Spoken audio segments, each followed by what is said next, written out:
ಜೀವನ ಅಂತಕ್ಕಂಥದ್ದು 3 ದಿನದ ಸಂತೆ ಅಂತ ಹೇಳ್ತಾರೆ. ಎಲ್ಲೇ ಹೋದರೂ ಕೂಡ ಈ ಒಂದು ವಾಕ್ಯ ನಮ್ಮ ಕಿವಿಗೆ ಬೀಳ್ತದೆ. ಯಾವುದು ಈ 3 ದಿನ ಅಂದ್ರೆ, ಬಾಲ್ಯ ಅಂತಕ್ಕಂಥದ್ದು ಮೊದಲೇ ದಿನ, ಯೌವನ ಅಂತಕ್ಕಂಥದ್ದು 2ನೇ ದಿನ, ವೃದ್ಧಾಪ್ಯ ಅಂತಕ್ಕಂಥದ್ದು 3ನೇ ದಿನ. ಈ 3 ದಿನಗಳಲ್ಲಿ ನಾವು ಏನೇನು ಮಾಡ್ತೀವಿ, ಹೇಗೆ ಬದುಕ್ತೀವಿ, ಕೊನೆಗೆ ಈ ಭೂಮಿ ಮೇಲೆ ಏನ್ ಬಿಟ್ಟು ಹೋಗ್ತೀವಿ ಅನ್ನೋದ್ರ ಮೇಲೆ ನಮ್ಮ ಜೀವನ ನಿಂತಿರ್ತದೆ. ಬಾಲ್ಯದಲ್ಲಿ ಏನಾಗತ್ತಪ್ಪ ಅಂದ್ರೆ ಅರಿವಿನ ಪ್ರಮಾಣ ಕಡಿಮೆ ಇರ್ತದೆ, ತಿಳುವಳಿಕೆ ಅಷ್ಟೊಂದು ಇರೋದಿಲ್ಲ. ಹೀಗಾಗಿ ಏನಾಗತ್ತಪ್ಪ ಅಂದ್ರೆ ಅದಕ್ಕೆ ಅಷ್ಟ ವ್ಯಾಲ್ಯೂ ಇಲ್ಲ. ಆದ್ರೆ ಬೆಳೆಯುವ ಸಿರಿ ಮೊಳಕೆಯಲ್ಲಿ ಅನ್ನೋ ಹಂಗ ಮುಂದೆ ನಾವು ಏನಾಗಬೇಕದಿಲ್ಲ ಅದನ್ನ ಬಾಲ್ಯದಲ್ಲಿ ಪಾಲಕರಾದವರು ಮಕ್ಕಳಿಗೆ ಸಂಸ್ಕಾರ ಮತ್ತು ಸಂಸ್ಕೃತಿ ರೂಪದಲ್ಲಿ ನಾವು ಹೇಳ್ತಾ ಹೋಗ್ಬೇಕಾಗ್ತದೆ. ಆ ಹೇಳುವಂತ ಉದ್ದೇಶದ ಕಾರ್ಯಕ್ರಮ ಇದು ಆಗಿರತಕ್ಕಂಥದ್ದು. ಅದಾದ್ಮೇಲೆ ಯೌವನ ಮತ್ತೆ ಜೊತೆಗೆ ವೃದ್ಧಾಪ್ಯ. ಈ ಒಂದರಲ್ಲಿ ಶಕ್ತಿ ಇರ್ತದ, ಒಂದರಲ್ಲಿ ಅನುಭವ ಇರ್ತದ. ಈ ಎರಡರ ಮೇಲೆ ಜೀವನ ನಿಂತ್ಕೋಬೇಕು. ಹಾಗಾಗಿ 3 ಅಕ್ಷರಗಳಲ್ಲಿ ಜೀವನ ಆಯ್ತು. ತಾವೆಲ್ಲರೂ ಒಂದು ಸ್ವಲ್ಪ ಗಮನಿಸಿದ್ರೆ ಗೊತ್ತಾಗತಿ. ಜನನ ಅಂತಕ್ಕಂಥದ್ದು 3 ಅಕ್ಷರ, ಹುಟ್ಟಿ ಬಂದ ಮೇಲೆ ಮಕ್ಕಳು 3 ಅಕ್ಷರ, ಅದಾದ ಮೇಲೆ ಕೊಡ್ತಕ್ಕಂತ ಶಿಕ್ಷಣ 3 ಅಕ್ಷರ, ಮಾಡಿದ್ರ ಉದ್ಯೋಗ 3 ಅಕ್ಷರ, ಶಿಖರ ನೌಕರಿ 3 ಅಕ್ಷರ, ಮನೆಗೆಲ್ಲರೂ ಸೇರಿ ಮಾಡ್ತಕ್ಕಂಥ ಮದುವೆ 3 ಅಕ್ಷರ, ಅದಾದ್ಮೇಲೆ ಮಾಡ್ತಕ್ಕಂಥ ಸಂಸಾರ 3 ಅಕ್ಷರ, ಚಂದಂಗ್ ನಡೆಯುವಂತ ಸಂಹಾರ 3 ಅಕ್ಷರ, ಕೊನೆಗೆ ಎಲ್ಲವನ್ನು ಮುಗಿಸ್ಕೊಂಡು ಹೋಗ್ತಕ್ಕಂಥ ಮರಣ 3 ಅಕ್ಷರ. ಸಂಯಮ ಇವತ್ತಿನ ವಿಷಯ.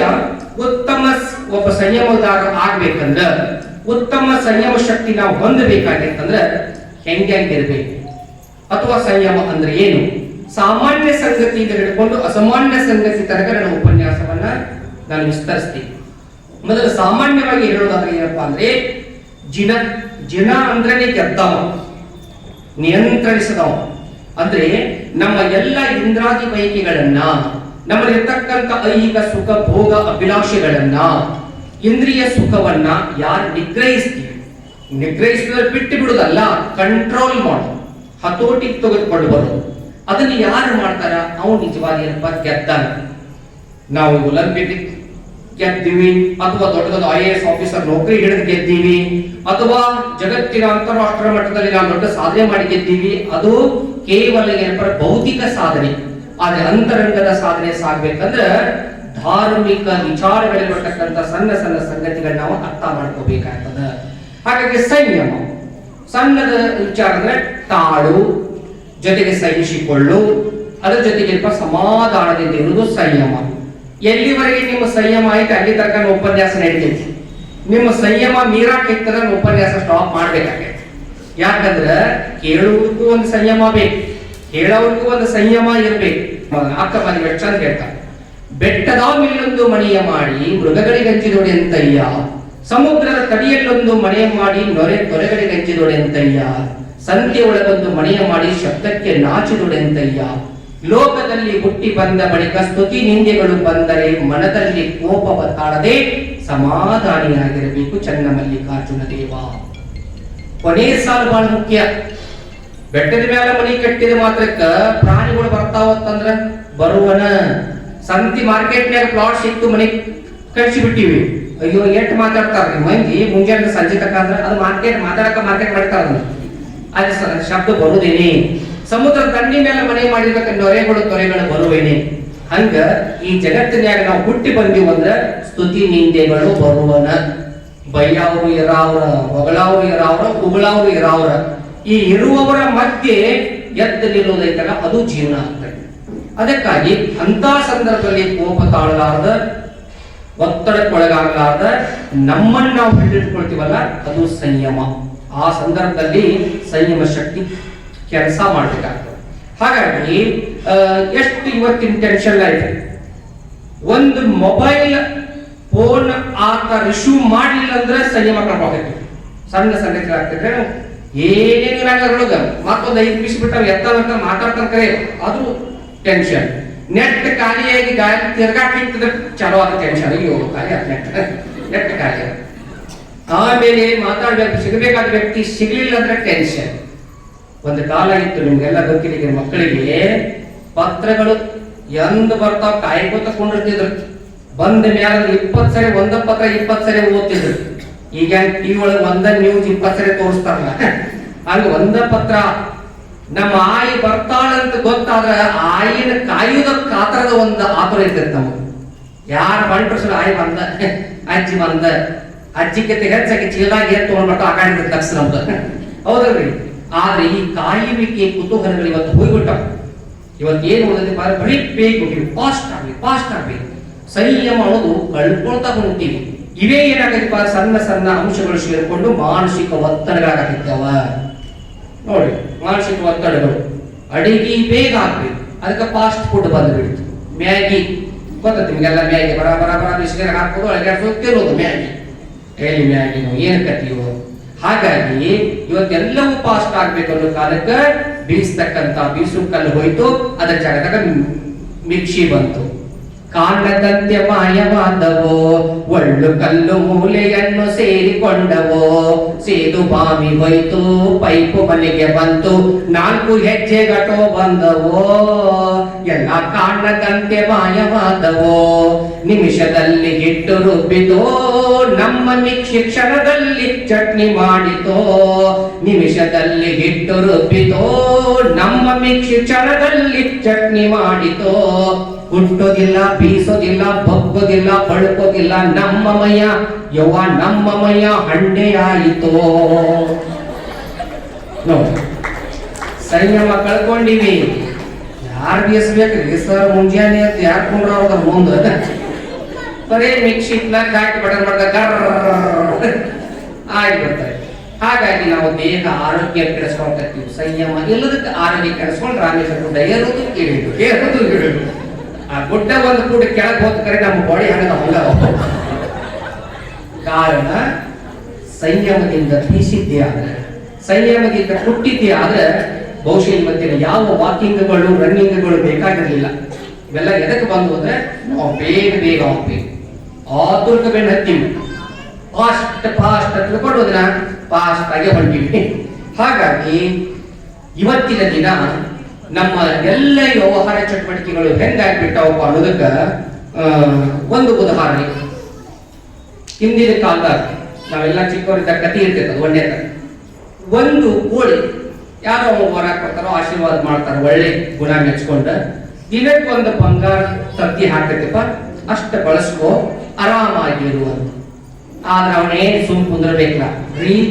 ಬಾಜು ಮನೆ ಅವ್ರು ನೋಡಿದ್ರೆ ಮನಿ ಹೆಂಗೆ ಅಭಿಷೇಕ, ಆಕಿ ಬಳ್ಳಾರ ನೋಡಿದ್ರೆ ಬಂಗಾರ ಹೆಂಗ ಹಾಕೊಂಡ. ಇದು ಒಂದೊಂದು ತತ್ತಿ ಹಾಕೋದು, ಮಾರ್ಕೊಂಡು ಬರೋದು, ಬರೀ ಉಪ್ಪ ಎಣ್ಣೆಗೆ ಸರಿ ಹೋಯ್ತು. ನಾವ್ಯಾಂಗ ಮಂದಿ ಹೆಂಗ ಮೇಲಿನಂತ ಇದು ಗಂಡ ವಿಚಾರ ಮಾಡ್ಯಾಗ ಏನ್ ಮಾಡೋದಂತಿ, ಏನು ಮಾಡೋದು ಬೇಡ, ಕೋಳಿ ಕತ್ತರಿಸಲು ಒಳಗಿಟ್ಟ ಬಂಗಾರದು ತತ್ತಿರ್ತಾವ, ಒಮ್ಮೆ ಸಾವುಕಾರ ಆಗಿಬಿಟ್ಟು ಅಂತ ತಿಳ್ಕೊಂಡು ಹೇಳಿ ಕೋಳಿ ಕತ್ತರಿಸಿ ಹಾಕಿದ. ಒಳಗಡೆ ಅಂತ ಯಾವ ವಸ್ತು ಇರಲಿಲ್ಲ. ಕೊನೆ ಪಶ್ಚಾತ್ತಾಪ ಪಟ್ಟ ಅಂತ ನಾವು ಕೇಳಿದ್ವಿ. ಕಾರಣ ಆ ತತ್ತಿಗಳನ್ನ ಬಳಸ್ಕೊಂಡು ಜೀವನವನ್ನ ಮಾಡತಕ್ಕಂತ ಸಂಯಮ ಅವಾಗ ಇರಲಿಲ್ಲ. ಆ ಕಾರಣಕ್ಕಾಗಿ ಏನಾಗ್ತಪ್ಪ ಅಂದ್ರೆ ಬಂಗಾರದ ತತ್ತಿಯನ್ನಿಡ್ತಕ್ಕಂತ ಕೋಳಿಯನ್ನ ಕಳ್ಕೊಂಡ. ಶಿವಾಜಿ ಮಹಾರಾಜ ಒಂದು ಸಾರಿ ಯುದ್ಧ ಮಾಡ್ತಾ ಬರ್ತಾನೆ. ಆತನಿಗೆ ಹಸುವಾಗತ್ತೆ ಕಾಡಿನ ದಾರಿ ಒಳಗ. ಇನ್ನು ಶಿವಾಜಿ ಮಹಾರಾಜ ಅಂತ ಹೋದ್ರೆ ಏನಪ್ಪಾ ಅಂದ್ರೆ ಜನ ಒಪ್ಕೋತಾರೆ ಇಲ್ಲೋ ಗೊತ್ತಿಲ್ಲ. ಯಾಕೆ ರಾಜ ಹೆಂಪರಕ್ ಸಾರಿ ಕಾಡಿಗೆ ತಿಳ್ಕೊಂಡು ತನ್ನ ವೇಷವನ್ನು ಬದಲಾಯಿಸ್ಕೊಂಡು ಮಾರಿಗೆ ಏನಪ್ಪಾರ ಹಂಗ ಮಾಸ್ಕ್ ಹಾಕೊಂಡಿಲ್ಲ, ಹಂಗ ಮಾರಿಗೆ ಏನಪ್ಪಾರ ಬಟ್ಟೆ ಸುತ್ಕೊಂಡಾಗ ಅಜ್ಜಿ ಗುಡ್ಸಲ್ಕ್ ಹೋಗ್ತಾನೆ. ನಾನು ಇಂಥವ್ರಿಗೆ ಕಾಡ್ಯಾಗ ಸ್ವಲ್ಪ ಏನಪ್ಪಾ ಅಂದ್ರೆ ಬೇಟಾಡಕ್ ಬಂದಿದ್ದೆ, ನನಗೆ ಆಹಾರ ಬೇಕಾಗೈತಿ. ಪಾಪ ಅಜ್ಜಿ ಏನಪ್ಪಾ ಅಂದ್ರೆ ಅಡಿಗೆ ಮಾಡಿ ಅವನಿಗೆ ಬಳಸ್ತ. ಹಸುವಾಗಿಬಿಟ್ಟಿರ್ತದ. ಗಡಿಬಿಡಿ ತಿನ್ನಾಕ ಹೋಗಿ ಏನಾಗ್ತೈತಪ್ಪ ಅಂದ್ರ ಅನ್ನ ಚೆಲ್ಲಾಕದ ಕೆಳಗೆ ತಿನ್ನುವಂತೆ. ಅವಾಗ ಹೇಳ್ತಾರ ಅಜ್ಜಿ, ನೋಡಪ್ಪ ಸಾವಕಾಶ ನಿಧಾನವಾಗಿ ನೀನಪ್ಪ ಊಟ ಮಾಡು. ನಮ್ಮಲ್ಲಿ ಶಿವಾಜಿ ಮಹಾರಾಜ ತದಾನ, ಅವನು ಹಿಂಗೆ ಗಡ್ಬಡ್ಸಾಕತ್ಯಾನ. ಮೊದಲ ಸಣ್ಣ ಸಣ್ಣ ರಾಜ್ಯಗಳನ್ನ ಒಂದೊಂದು ಗೆದಕೋತ ದೊಡ್ಡದಕ್ಕೆ ಕೈ ಹಾಕಿದ್ರ ಸಾಮ್ರಾಟ ಆಗೋ ಶಕ್ತಿ ಅವುಗಳನ್ನ ಐತಿ. ಅದ್ರ ಏನ್ ಮಾಡಾಕೈತಾರ, ಗಡಬಡಿಸಿ ಒಮ್ಮೆ ದೊಡ್ಡ ರಾಜ್ಯಕ್ಕೆ ಹೋಗುದು ಸೋತ್ ಬರಾಕತ್ಯಾನ. ಅದಕ್ಕೆ ಅವನಾಗ ಮಾಡಬೇಡ, ನೀ ಚಂದಾಗಿ ಊಟ ಮಾಡುವಂತ. ಈ ಒಂದು ಗಟ್ಟೆ ಮನಸ್ಸತಿ ಅಪ್ಪಪ್ಪ ಅಂತಾನು. ಮತ್ ಯಾಕೆ ಉಣ್ಬೇಕಜ್ಜಿ ನೋಡ್ರಿ, ಉಣ್ಣುದು ಕೂಡ ಟೆಕ್ನಿಕ್ ಐತಿ. ಹೇಳ್ತಾ ಅಜ್ಜಿ ಹೆಂಗ್ಯಾಂಗ ಆರ್ತೈತೆ ದಂಡಿಗೆ ಹಂಗೆ ಟಿಕೆಟ್ ತಗೊಂಡ್ ತಿನ್ಕೋತಾರ, ಎಲ್ಲ ಅನ್ನ ಆರ್ತೈತಿ, ಕೊನೆಗೆ ಊಟ ಆಕೈತಿ, ಬಿಟ್ಕೊಂಡು ನೀನ್ ನೋಡೋಣ ಒಮ್ಮೆ ಕೈ ಹಾಕೈತಿಯಪ್ಪ, ಮತ್ತೆ ಕೈ ಸುಡದೆ ಇರ್ತೈತೆ ಅಂತ ಹೇಳಿದಾಗ ಶಿವಾಜಿ ಮಹಾರಾಜ ಒಬ್ಬ ಅಜ್ಜಿಯಿಂದ ಬುದ್ಧಿ ಕಲಿತಕ್ಕಂಥದ್ದು. ಕಾರಣ ಸಂಯಮ ಶಕ್ತಿ ಬೇಕು ಅನ್ನೋದು ಒಬ್ಬ ಅಜ್ಜಿ ಏನಪ್ಪಾ ಅಂದ್ರೆ ಹಳ್ಳಿಯ ಅಜ್ಜಿ ಆತನಿಗೆ ಹೇಳಿದ್ರಿಂದ ಮುಂದೆ ಶಿವಾಜಿ ಆ ತಂತ್ರವನ್ನ ಬಳಸ್ಕೊಂಡು ಮಹಾರಾಷ್ಟ್ರದ ಮಹಾರಾಜನಾಗಿ ನಿಲ್ತಕ್ಕಂಥ ಶಕ್ತಿ ಬಂದು ಸಂಯಮಕ ಶಕ್ತಿ ಐತೆ ಅಂತಕ್ಕಂಥದ್ದು ಆದ್ಮೇಲೆ ಒಬ್ಬ ರಾಜ ಯುದ್ಧ ಮಾಡ್ತಾ ಹೋಗ್ಬೇಕಾದ್ರೆ 10 ವರ್ಷದ ಮಗ, ಆ ಮಗ ಹೆಂಡತಿಗೆ ಹೇಳ್ತಾನೆ, ನಾನು ಯುದ್ಧ ಮುಗಿಸ್ಕೊಂಡ್ ಬರ್ತೀನಿ, ನೀನು ನೋಡ್ಕೋಬೇಕು ಅನ್ನೋ ಮಂತ್ರಿಗೆ ರಾಜ್ಯವನ್ನು ಒಪ್ಪಿಸಿ ಹೋಗ್ತಾನೆ. ಏನಾಗತ್ತ ಪರಿಸ್ಥಿತಿ ಅಂದ್ರೆ ಆ ಯುದ್ಧ ಮಾಡ್ತಾ ಮಾಡ್ತಾ ಮಾಡ್ತಾ ಮಾಡ್ತಾ ಬಹಳ ದಿನಗಳ ತನಕ ಏನಪ್ಪಾ ಅವ್ನು ಹೋಗಿ ಸುಮಾರು 11 ವರ್ಷ ಅಲ್ಲ 11 ವರ್ಷ ಯುದ್ಧ ಮಾಡ್ಬೇಕು, ವಾಪಸ್ ಬರ್ಬೇಕಾಗ್ತದೆ. ಹಂಗ ಬರುವಾಗ ಒಂದು ದಿನ ಒಬ್ಬ ಅಜ್ಜಿ ಹತ್ರ ನೋಡ, ಆಗಳ ಅಜ್ಜಿ ಹೆಂಗಿದ್ದು ಈ ಅಜ್ಜಿ ಹೆಂಗದ ನೋಡ್ರಿ. ಅಜ್ಜಿ ಮನೆಗೆ ಏನಪ್ಪ, ಅಜ್ಜಿ ಹೇಳ್ತಾ ಊಟಕ್ಕೆ ಬಾ, ನಮ್ಮ ಮನೆಗೆ ಏನಪ್ಪ ಊಟಕ್ಕೆ ಬರ್ರಿ. ಅಜ್ಜಿ ಬಹಳ ಪ್ರೀತಿಯಿಂದ ಕರೆಕ್ಟ್ ಊಟಕ್ಕೆ ಹೋಗ್ಕಣ್ಣ. ರಾಜ ಆ ಅಜ್ಜಿ ನೋಡ್ತಾವ, ಕೊಳ್ಳ ಹಾಕೊಂಡಂತ ಆಭರಣಗಳು, ಕಿವಿ ಕುಂಡಲಗಳು, ಕಿರೀಟ, ಹೀಗಾಗಿ ಎಲ್ಲ ರಾಜನ ವಸ್ತುಗಳನ್ನು ಪಡೆಯಕ್ಕೆ ಸಾಧ್ಯ ಐತಿ. ಅದಕ್ಕೆ ನಾ ಏನ್ ಮಾಡ್ಬೇಕಪ್ಪ ಅಂದ್ರೆ ಆಹಾರದಲ್ಲಿ ವಿಷ ಹಾಕಬೇಕು. ಅಜ್ಜಿ ತಲೆಯಾಗಿ ವಿಚಾರ ಬರ್ತದೆ. ಅವಾಗ ಏನಪ್ಪಾ ಅಂದ್ರ ರಾಜ ಎಲ್ಲ ಊಟಕ್ಕೆ ಕೊಡ್ತಾನ, ಅಜ್ಜಿ ಎಲ್ಲ ಅಡಿಗೆ ಮಾಡಿ ಮೃಷ್ಟಾನ್ನ ಭೋಜನ ರೆಡಿ ಮಾಡಿ ಅದರೊಳಗೆ ವಿಷ ಬೆರೆಸಿರ್ತಾವ. ರಾಜ ಹಿಂಗ್ ಉಣ್ಬೇಕಾದ್ರ ಒಂದು ಬೆಕ್ಕ ಗೊತ್ತು ಒದರ್ತದೆ ಪಾಪ. ಅವಾಗ ರಾಜ ಒಂದ್ ಕ್ಷಣ ನೋಡಿ ಅವನ ಸಂಯಮ ಶಕ್ತಿ ಹೆಂಗ್ ಕೆಲಸ ಮಾಡ್ತಾರ, ಸ್ವಲ್ಪ ಬೆಕ್ಕಿಗೆ ಹಾಕೋಣ, ಯಾಕೋ ಅಜ್ಜಿ ಮುಖದಲ್ಲಿದ್ದ ಲಕ್ಷಣಗಳು ಬೇರೆ ಕಾಣತಕ್ಕ ತಿಳ್ಕೊಂಡು ಬೆಕ್ಕಿಗೆ ಒಂದು ಹಾಕಿ ತಿನ್ಬೇಕಂತ ಕೈ ತಕೊಂಡು ರೆಡಿಯಾಗಿ ಕೂತ್ಕೋತಾನ. ಅಷ್ಟರಲ್ಲಿ ಬೆಕ್ಕ ಒದ್ದಾಡಿ ಸತ್ತು ಹೋಗ್ತಪ್ಪ ಕಣ್ಣು ಮುಂದೆನೆ. ಅವಾಗ ಏನಪ್ಪಾ ಅಂದ್ರೆ ತನ್ನ ಹೊರಗೆ ತತ್ತ ಸೇವಕನ ಕರೆಸಿ ಅಜ್ಜಿಯನ್ನೇನಪ್ಪ ಬಂದಿ ಖಾನೆಗೆ ಹಾಕಿಸ್ತಾನ, ತನ್ನ ಜೀವವನ್ನು ಉಳಿಸ್ಕೊತಾನ. ಅದಕ್ಕೆ ಒಂದೊಂದು ಕ್ಷಣದ ನಮ್ಮ ಸಂಯಮ ಶಕ್ತಿಗಳು ಜೀವ ಮತ್ತು ಜೀವನಗಳನ್ನು ರೂಪಿಸಿಕೊಡ್ತಕ್ಕಂಥದ್ದು. ವಾಪಸ್ ಮನೆಗೆ ಬರ್ತಾನ, ಹೋಗೋ ಹೊತ್ನ್ಯಾಗ ಮಗ 10 ವರ್ಷದ ಮಗ 11 ವರ್ಷ ಯುದ್ಧ ಮಾಡಿ ಬಂದಾನ. ಟೋಟಲ್ ಈಗ ಅವ್ನಿಗೆ ಎಷ್ಟು ವಯಸ್ಸಪ್ಪ, ಮಗನಿಗೆ 21 ವರ್ಷ. ಮನೆಗೆ ಬಂದ ತಕ್ಷಣ ಏನಪ್ಪ ರಾಣಿ ಹತ್ರ ಹೋಗ್ತಾನ. ಅಲ್ಲಿ ಏನಾಗಿತ್ತಪ್ಪ ಪರಿಸ್ಥಿತಿ, ಮಲ್ಕೊಂಡ ಮಗ, ಅವ್ವ ಮಗ ಮಕ್ಕೊಂಡ. ರಾಜ ನೋಡ್ತಾನ, ಹಾ ನಂತ ನಾನು ಹೋಗ್ಬೇಕಾದ್ರೆ ನನ್ನ ಹೆಂಡತಿ ಏನಪ್ಪಾ ನಾ ಹೋಗಿ ಬರೋದ್ರಲ್ಲಿ ಈ ಪರಪುರುಷನ ಸಂಘ ಮಾಡ್ಯಾಳ. ಅದಕ್ಕಾಗಿ ಅಲ್ಲಿ ಅದಕ್ಕೆ ಜೋಡಿ ಒಬ್ಬ ಯುವಕ ಮಲ್ಕೊಂಡ ತಿಳ್ಕೊಂಡ ತಕ್ಕ ಶಾಖ ಖಡ್ಗ ಹಿಡಿದಾಗ ಮಂತ್ರಿ ಬಂದು ಹೇಳ್ತಾನ, ಯಾಕ್ರಿ ಮಹಾರಾಜಿ ಏನಾಯ್ತು? ಏನಿಲ್ಲ, ಏನ್ ಮಾಡಾಕ್ತಾರೆ ನೀವು? ನಾ ಯುದ್ಧಕ್ಕೆ ಹೋಗ್ಬೇಕಾದ್ರೆ ಸಾಮ್ರಾಜ್ಯ ನೋಡ್ಕೊಂತ ಹೇಳಿದ್ದೀನಿ, ಮಗ ಹಿಂಗ ನೋಡ್ಕೊಂಡು ನೋಡಿ ನಾನು ಹೇಳ್ತಿ ಯಾರ ಜೊತೆ ಮಲ್ಕೊಂಡಿದ್ದಾಳೆ. ಅವಾಗ ಮಂತ್ರಿ ಹೇಳ್ತಾನಂತ, ತಪ್ಪಾಗಿ ಭಾವಿಸ್ಬೇಡಿ ಮಹಾರಾಜ, ಆತ ನಿಮ್ಮ ಮಗ. ನೀವು ಹೋಗುವಾಗ ಏನಪ್ಪಾ ಅಂದ್ರೆ ನಿಮ್ಮ ಮಗನಿಗೆ 10 ವರ್ಷ, 11 ವರ್ಷಗಳ ನಂತರ ಬದಲಿಗೆ ಮಗನಿಗೆ 21 ವರ್ಷ ಲೋಕ ಆಗ್ಯಾರ ಅಂತ ಹೇಳಿದಾಗ ರಾಜನ ಕಣ್ಣಲ್ಲಿ ನೀರು ಹೋಗ್ತವ, ಕೈಯಾಗಿನ ಖಡ್ಗ ಕೆಳಗೆ ಬೀಳ್ತತಿ. ಆ ಒಂದು ಕ್ಷಣದ ಸಂಯಮ ಮಂತ್ರಿಗೆ ಕೇಳಿದ ಪಾಠ ಬಿಟ್ಕೊಂಡು ಏನಪ್ಪ ಕತ್ತರಿಸಿ ಹಾಕಿದ್ರೆ ಮಗನನ್ನು ಹೆಂಡತಿಯನ್ನ ಕಳ್ಕೊಳ್ಳೋ ಪರಿಸ್ಥಿತಿ ಬರ್ತಿತ್ತು. ಇವೆಲ್ಲ ಚಿಕ್ಕ ಚಿಕ್ಕ ಸಾಮಾನ್ಯ ಸಂಗತಿಗಳು. ಈಗ ಮುಖ್ಯವಾದಂತಹ ವಿಚಾರಕ್ಕೆ ಬರ್ತೀನಿ. ಸರ್ ಅವರು ಹೇಳಿದ ಹಾಗೆ ಅರಿಷಡ್ ವರ್ಗಗಳಲ್ಲಿ ಇವನಿಗೆ ಅನ್ನೋದು ಹೇಗೆ 6 ಶತ್ರುಗಳದವ್ರ ನಮಗೆ. ಶತ್ರುಗಳ ಜೊತೆ ನಾವು ಹೋರಾಟ ಮಾಡ್ಬೇಕಾದ್ರೆ 2 ರೀತಿ. ಒಂದು, ಅವ್ರ ಜೊತೆ ಹೋರಾಟ ಮಾಡಿ ಅವರನ್ನ ಸಾಯಿಸಬೇಕು. ಆದ್ರೆ ಇವತ್ತ ಕಾನೂನಿನಲ್ಲಿ ಅವಕಾಶ ಇಲ್ಲ. ಸಾಯಿಸಿದ್ರೆ ಏನಾಗಬೇಕಾಗ ಹೇಳಿದ್ರಲ್ಲ, ಅವ್ರ ಮ್ಯಾಲ ನಾವು ಒಳಗ ಸಾಯಿಸಿದ್ರು. ಅದಕ್ಕಾಗಿ ಅವ್ರ ಜೊತೆ ನಾವು ಪ್ರೀತಿಯಿಂದ ಸ್ಪಂದಿಸಬೇಕು, ಅವ್ರನ್ನ ಏನ್ ಮಾಡ್ಕೋಬೇಕು, ಮಿತ್ರರನ್ನಾಗಿ ಮಾಡ್ಕೋಬೇಕು. ಇಲ್ಲಂದ್ರ ಆ ಜಾಗ ಬಿಟ್ಟು ಹೋಗ್ಬೇಕು. ಹೋಗಿ ಜಾಗ ಬಿಟ್ಟು ಯಾವಾಗ ಹೇಳ್ತಲ್ಲ, ಎಲ್ಲಿ ಹೋದ್ರಿ ಅಂತ ಇರಾವರಣ, ನೀವೆಲ್ಲಿ ಹೋಗ್ತೀರಿ ಹೋಗಿ, ಇಂಥ ಜನ ಏನಪ್ಪಾ ಅಂದ್ರೆ ಇರಾವರಣೆ. ಅದಕ್ಕಾಗಿ ಏನಪ್ಪಾ ಅಂದ್ರೆ ನಾವು ಶತ್ರುಗಳನ್ನ ಪ್ರೀತಿಯಿಂದ ಕಂಡು ಅವ್ರು ನಮ್ಮವ್ರಾಗಿ ಮಾಡ್ಕೋಬೇಕು. ಇಲ್ಲೂ ಕೂಡ ಹಾಗೆ ಕಾಮ, ಕ್ರೋಧ, ಲೋಭ, ಮತ, ಮತ್ಸರ ಇವೆಲ್ಲ ನಮ್ಮೊಳಗೆ ಇರುವಣ. ಇವು ಬ್ಯಾಡ ಅಂದ್ರೆ ನಡೆಯಂಗಿಲ್ಲ. ಕಾಮ ಬ್ಯಾಡ ಅಂದ್ರೆ ಜಗತ್ತಿನ ಸೃಷ್ಟಿ ಆಗಂಗಿಲ್ಲ. ಮೋಹ ಬ್ಯಾಡ ಅಂದ್ರ ಸಾಧನೆಗಳಾಗಂಗಿಲ್ಲ, ಛಲ ಹುಟ್ಟಂಗಿಲ್ಲ. ಆಸೆ ಬ್ಯಾಡ ಅಂದ್ರ ಡೆವಲಪ್ಮೆಂಟ್ ಆಗಂಗಿಲ್ಲ, ಅಭಿವೃದ್ಧಿ ಆಗಂಗಿಲ್ಲ. ಇವೆಲ್ಲ ಬೇಕ, ಆದ್ರ ನಮ್ಮ ಹತೋಟಿ ಒಳಗಿರ್ಬೇಕು. ಅದಕ್ಕಾಗಿ ಮೊದಲೇದು ಏನಪ್ಪಾ ಅಂದ್ರೆ ಕಾಮ. ಈ ಜಗತ್ತಿನಲ್ಲಿ ಹೆಣ್ಣಿನ ಬೆನ್ನ ಹತ್ತಿದವರು ಬಹಳ ಜನ. ಆ ಹೆಣ್ಣು ಅಂತಕ್ಕಂಥ ಒಂದು ವಸ್ತುವಿಗೋಸ್ಕರ ಏನೆಲ್ಲವನ್ನ ಕಳ್ಕೊಂಡಂತ ಒಂದು ಸಣ್ಣ ಉದಾಹರಣೆ ಅಂದ್ರೆ ಚಂಡ ಶಾಸನ ಮತ್ತು ವಸುಸೇನ ಅಂತಕ್ಕಂಥ ಒಂದು ಕತೆ. ಮೊನ್ನೆ ಒಂದು ಕಡೆ ಹೇಳಿದ್ವಿ. ವಸುಸೇನ ಅಂತಕ್ಕಂಥವನ ಹೆಂಡತಿ ಸುನಂದ ಬಹಳ ಚಂದಾಗಿ ಗಂಡ ಹೆಂಡತಿ ಜೀವನ ಮಾಡ್ತಿರ್ಬೇಕಾದ್ರೆ ಒಂದು ಸಾರಿ ಸ್ನೇಹಿತನ ಆಗಮನ ಆಗ್ತೈತಿ. ಕರ್ಸ್ಕೊತಾನ, ದೋಸ್ತಿ ಬಾತ್ ಹೇಳ್ತಾರಲ್ಲ, ಚಂಡಶಾಸನ ಅವನ ಸ್ನೇಹಿತ ಪಾಪ ಅಂತ ಹೇಳಿದ ಮನೆಗೆ ಬರ್ತಾನ. ಊಟ ಮಾಡುವ ಸಂದರ್ಭದಲ್ಲಿ ವಸುಶೇರನ ಹೆಂಡತಿ ಸುನಂದಿಯನ್ನು ನೋಡ್ತಾನೆ ಚಂಡಶಾಸನ. ಅಬ್ಬಾ ಅಂತ ನಾವು ಇಷ್ಟು ಸುಂದರವಾದ ಹೆಂಡತಿ ಸಿಕ್ಕಾಳ, ಹೇಗಾದ್ರೂ ಮಾಡಿ ಈಕೆಯನ್ನ ಅಪಹರಿಸಿಕೊಂಡು ಹೋಗ್ಬೇಕು ಎಂದು ಕರೀತಾ ಇದ್ದ, ನನ್ನ ಕಡೆ ಒಲಿಸ್ಕೊಳ್ಬೇಕು. ಇವೆರಡು ಪ್ರಯತ್ನ ಮಾಡ್ಬೇಕು ಅಂತ ತಿಳ್ಕೊಂಡು ತನ್ನ ಸ್ನೇಹಿತನಾಗಿರ್ತಕ್ಕಂಥ ಸುದರ್ಶನ ಕೇಳ್ತಾವ. ಬರೋದು ಇಬ್ರು ಕೂಡ ಬಂದಿರ್ತಾರ. ಸುದರ್ಶನ ಅವ್ರು ಕೂಡಿ, ಸುದರ್ಶನ ಎಂತ ಒಂದು ಯೋಚನೆ ಮಾಡಿದ್ನಿ, ಆತನ ನನ್ನ ಸ್ನೇಹಿತನಲ್ಲ ಅವನ ಹೆಂಡತಿ ನನ್ನ ಅಪಹರಿಸ್ಬೇಕು. ಸುದರ್ಶನ ಹೇಳ್ತಾನೆ, ಏನು ಮಾರಯ್ಯ ಎದಕ್ ಬಂದೀವಿ? ಅತಿಥಿ ದೇವೋಭವ ಅಂತ ಬಂದೀವಿ. ಅತಿಥಿ ದೇವೋಭವ ಆಗೋದು ಬೇಡ. ಅದಕ್ಕಾಗಿ ನಾವೇನ್ ಮಾಡ್ಬೇಕಪ್ಪ ಅಂದ್ರೆ ಉಂಡು ಹೋಗೋಣ ಬರ್ತಾಗಿ ಕೊಂಡು ಹೋಗೋದು ಬೇಡ. ಆದ್ರೂ ಅವನ ಮಾತು ಕೇಳೋದಿಲ್ಲ. ಕೊನೆಗೆ ಏನಾಗತ್ತಂದ್ರೆ ಮರುದಿನ ಊಟವನ್ನ ತೆಗೆದುಕೊಂಡು ನಾವು ಬೃಂದಾವನದಲ್ಲಿ ಸೇರೋಣ, ನಿನ್ ಹೆಂಡತಿಗೆ ಊಟ ತಗೊಂಡು ಬಾ ಅಂತ ಸ್ನೇಹಿತ ಹೇಳ್ತಾನೆ. ಹೊಸಶೇನ್ ಹೆಂಡತಿಗೆ ಹೇಳ್ತಾನೆ, ನಾಳೆ ನನ್ನ ಸ್ನೇಹಿತ ಬೃಂದಾವನದಲ್ಲಿ ಊಟ ಮಾಡೋದಕ್ಕೆ ಆಸೆ ಪಟ್ಟಾಕಿದ್ದಾನೆ, ನೀ ಅಡಿಗೆ ತಗೊಂಡು ಬಾ. ಪಾಪಕ್ಕೆ ಎಲ್ಲಾ ತರ ಅಡಿಗೆ ಮಾಡ್ಕೊಂಡು ಬರ್ತಿರ್ಬೇಕಾದ್ರೆ ಬೃಂದಾವನದಲ್ಲಿ ನೀವೇನ್ ಹೇಳ್ತಾನೆ ಚಂಡಶಾಸ್ತ್ರ, ಹೊಸಶೇನ ಸ್ವಲ್ಪ ಕೂತ್ಕೋ, ನಾ ಸ್ವಲ್ಪ ಹೊರಗಡೆ ಹೋಗಿ ಬರ್ತಂತ ಹೇಳಿ ಆ ಕಡೆಯಿಂದ ಈ ಕಡೆ ಬಂದು ಮಾರ್ಗ ಮಧ್ಯದಲ್ಲಿ ಸುನಂದಿಯನ್ನು ಅಪಹರಣ ಮಾಡ್ತಾನೆ. ಅಪಹರಣ ಮಾಡಿ ಆಕಿ ಓದ್ ಒಂದು ಅರಮನೆಯಲ್ಲಿ ಹೇಳ್ತಾನೆ, ನೀನು ನಿನ್ನ ಗಂಡನ ಮರಿಬೇಕು, ನನ್ನ ಜೊತೆ ಒಂದಾಗಬೇಕು. ಆಗ ಸುನಂದಿ ಹೇಳ್ತಾಳ, ಸಾಧ್ಯವಿಲ್ಲ. ಎಂದು ನನ್ನ ಗಂಡ ಸತ್ತಾನಂತ ಸುದ್ದಿ ತಗೊಂಡು ಬರ್ತಿ, ಎಂದು ನನ್ನ ಗಂಡನ ರುಂಡವನ್ನು ತಗೊಂಡು ಬಂದ ನನ್ನ ಮುಂದೆ ಇಡ್ತಿ, ಅಂದ ನಾನು ನಿನ್ನವಳ ಕಡಿತಕ್ಕಾಗಂಗಿಲ್ಲ. ಆಕೆಗೆ ನಂಬಿಕೆ, ನನ್ನ ಗಂಡ ಅಷ್ಟು ಶಕ್ತಿ ಸಾಮರ್ಥ್ಯ ಇದ್ದವ, ಅವನೇ ಇವನು ಸೋಲಿಸ್ತಾನ ಹೊರತಾಗಿ ಇವ ಸಾಯ್ಸಕ್ ಸಾಕ್ತಿಲ್ಲ. ಇಬ್ಬರ ಮಧ್ಯೆ ಯುದ್ಧ ಹಾಕೈತಿ. ಯುದ್ಧದಲ್ಲಿ ಏನಪ್ಪಾ ಅಂದ್ರೆ ಅವನು ಸೋಲೋದಿಲ್ಲ. ಇನ್ನು ಎಷ್ಟು ದಿವಸ ಕಾಯ್ಬೇಕಂತ ತಿಳ್ಕೊಂಡು ಚಾಡಿಕೋರಿಂದ ಮಾಡಿಸತಕ್ಕಂಥ ಒಂದು ಮೂರ್ತಿ, ಒಂದು ರುಂಡವನ್ನ ತಂದ ಸುನದಿ ಮುಂದೆ ಹಿಡಿತಾನೆ.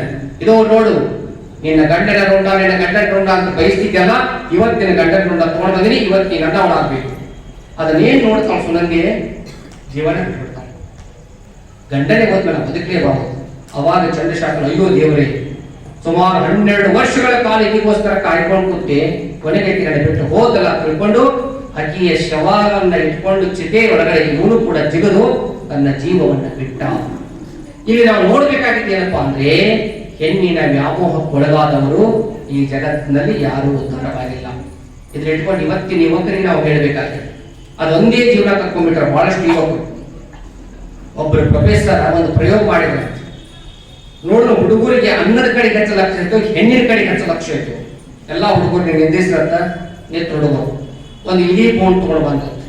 ನೋಡ್ರಿಪ್ಪ, ಒಂದು ಇಲಿ ಬೋನ್ ಐತಿ, ಇದಕ್ಕೆ ಒಂದ ದಾರಿ ಐತಿ, ಬಟ್ 2 ಬಾಕ್ಸ್ ಒಳಗ ಒಂದು ಕಡೆ ಬ್ರೆಡ್ ಇಟ್ಟನಿ, ಒಂದು ಕಡೆ ಒಂದು ಹೆಣ್ಣು ಇಲಿ ಇಟ್ಟನಿ. ಈಗ ನಾ ಗಂಡು ಇಲಿ ಬಿಡ್ತಾವ, ಯಾಕಡೆ ಹೋದ್ರಿಂದ ಇಲಿ ಬಿಟ್ಟಿರತ್ತ, ಇಲಿ ಪಟ್ಟಿನ ಬ್ರೆಡ್ ಕಡೆ ಬಂದು ಬ್ರೆಡ್ ತಿಂದು ವಾಪಸ್ ಬಂತು. ಮತ್ತ ಬ್ರೆಡ್ ತಗೋದು ಇಡ್ಲಿ ಇಟ್ಟ. ನಾ ಈಗ ನೋಡಿ ಮತ್ ಬಿಡ್ತಾರೆ ಗಂಡು ಇಲಿ, ಮತ್ ಬಿಟ್ರು ಮತ್ತೆ ಕಡೆ ಹೋಗ್ತದ ಇಡ್ಲಿ ಕಡೆ ಹೋದ. ಈ ಪ್ರಯೋಗದಿಂದ ನಿಮ್ಗೆ ಏನ್ ಅರ್ಥ ಆಗ್ತೈತಿ ಅಂತ ಕೇಳಿದ್ರು. ನೋಡಿ, ಹುಡುಗರು ಏನ್ ಹೇಳ್ಬೇಕು, ಅನ್ನ ಬಹಳ ಮುಖ್ಯ ಸರ್, ಹೆಣ್ಣು ಆಮೇಲೆ ಮೊದಲು ನಮ್ಮ ಕಾಲ ಮೇಲೆ ನಾವು ನಿಂತ್ಕೋಬೇಕು ಅಂತ ಹೇಳ್ಬೇಕು. ಆ ಹುಡುಗರಾಗಿ ಹೇಳಿದ, ಸರ್ ಬರೀ ಇಡ್ಲಿ ಚೇಂಜ್ ಮಾಡಿ ಬ್ರೆಡ್ ಚೇಂಜ್ ಮಾಡಿ ಅದನ್ನ ಚೇಂಜ್ ಮಾಡಾಕ್ತಾರೆ. ಆ ಹೆಣ್ಣು ಇಲ್ಲಿಗೆ ಇದಕ್ಕೂ ಆಗೋ ಕಾಣಂಗಿಲ್ಲ, ಸ್ವಲ್ಪ ಅದನ್ನ ಚೇಂಜ್ ಮಾಡ್ಕೊಂಡು ಹೆಣ್ಣು ಇಲ್ಲಿ ಬ್ಯಾರೆ ಬಿಟ್ಟು ಒಳಗೊಂದು ಬಹುಶಃ ಅದು ಹೆಂಡತಿ ಕಾಣಿಸಾಕ್ತೈತೆ ಅರ್ಥ ಹೋಗೋದಾಗ ಈ ಕಡೆ. ಕಾರಣ ಏನಪ್ಪಾ ಅಂದ್ರೆ, ಇವತ್ತಿನ ಯುವಕರಿಗೆ ಈ ವ್ಯಾಮೋಹ ಹೋಗ್ಬೇಕು. ಕಾಮ ಅಂತಕ್ಕಂಥ ದೈಹಿಕ ಸುಖವೇ ಅಂತಿಮ ಅಂತಕ್ಕಂಥದ್ದು, ದೇಹಾಭಿಮಾನ ಅಂತಕ್ಕಂಥದ್ದು ಅತ್ಯಂತ ಮಾರಕ. ಎಷ್ಟು ಬೇಕಾಟಬೇಕೆ ಹೊರತಾಗಿ ಇದು ಮಿತಿ ಮೀರಿದ ಮತ್ತೊಂದು ರಾಮಾಯಣ ಆಗ್ತಕ್ಕಂಥದ್ದು.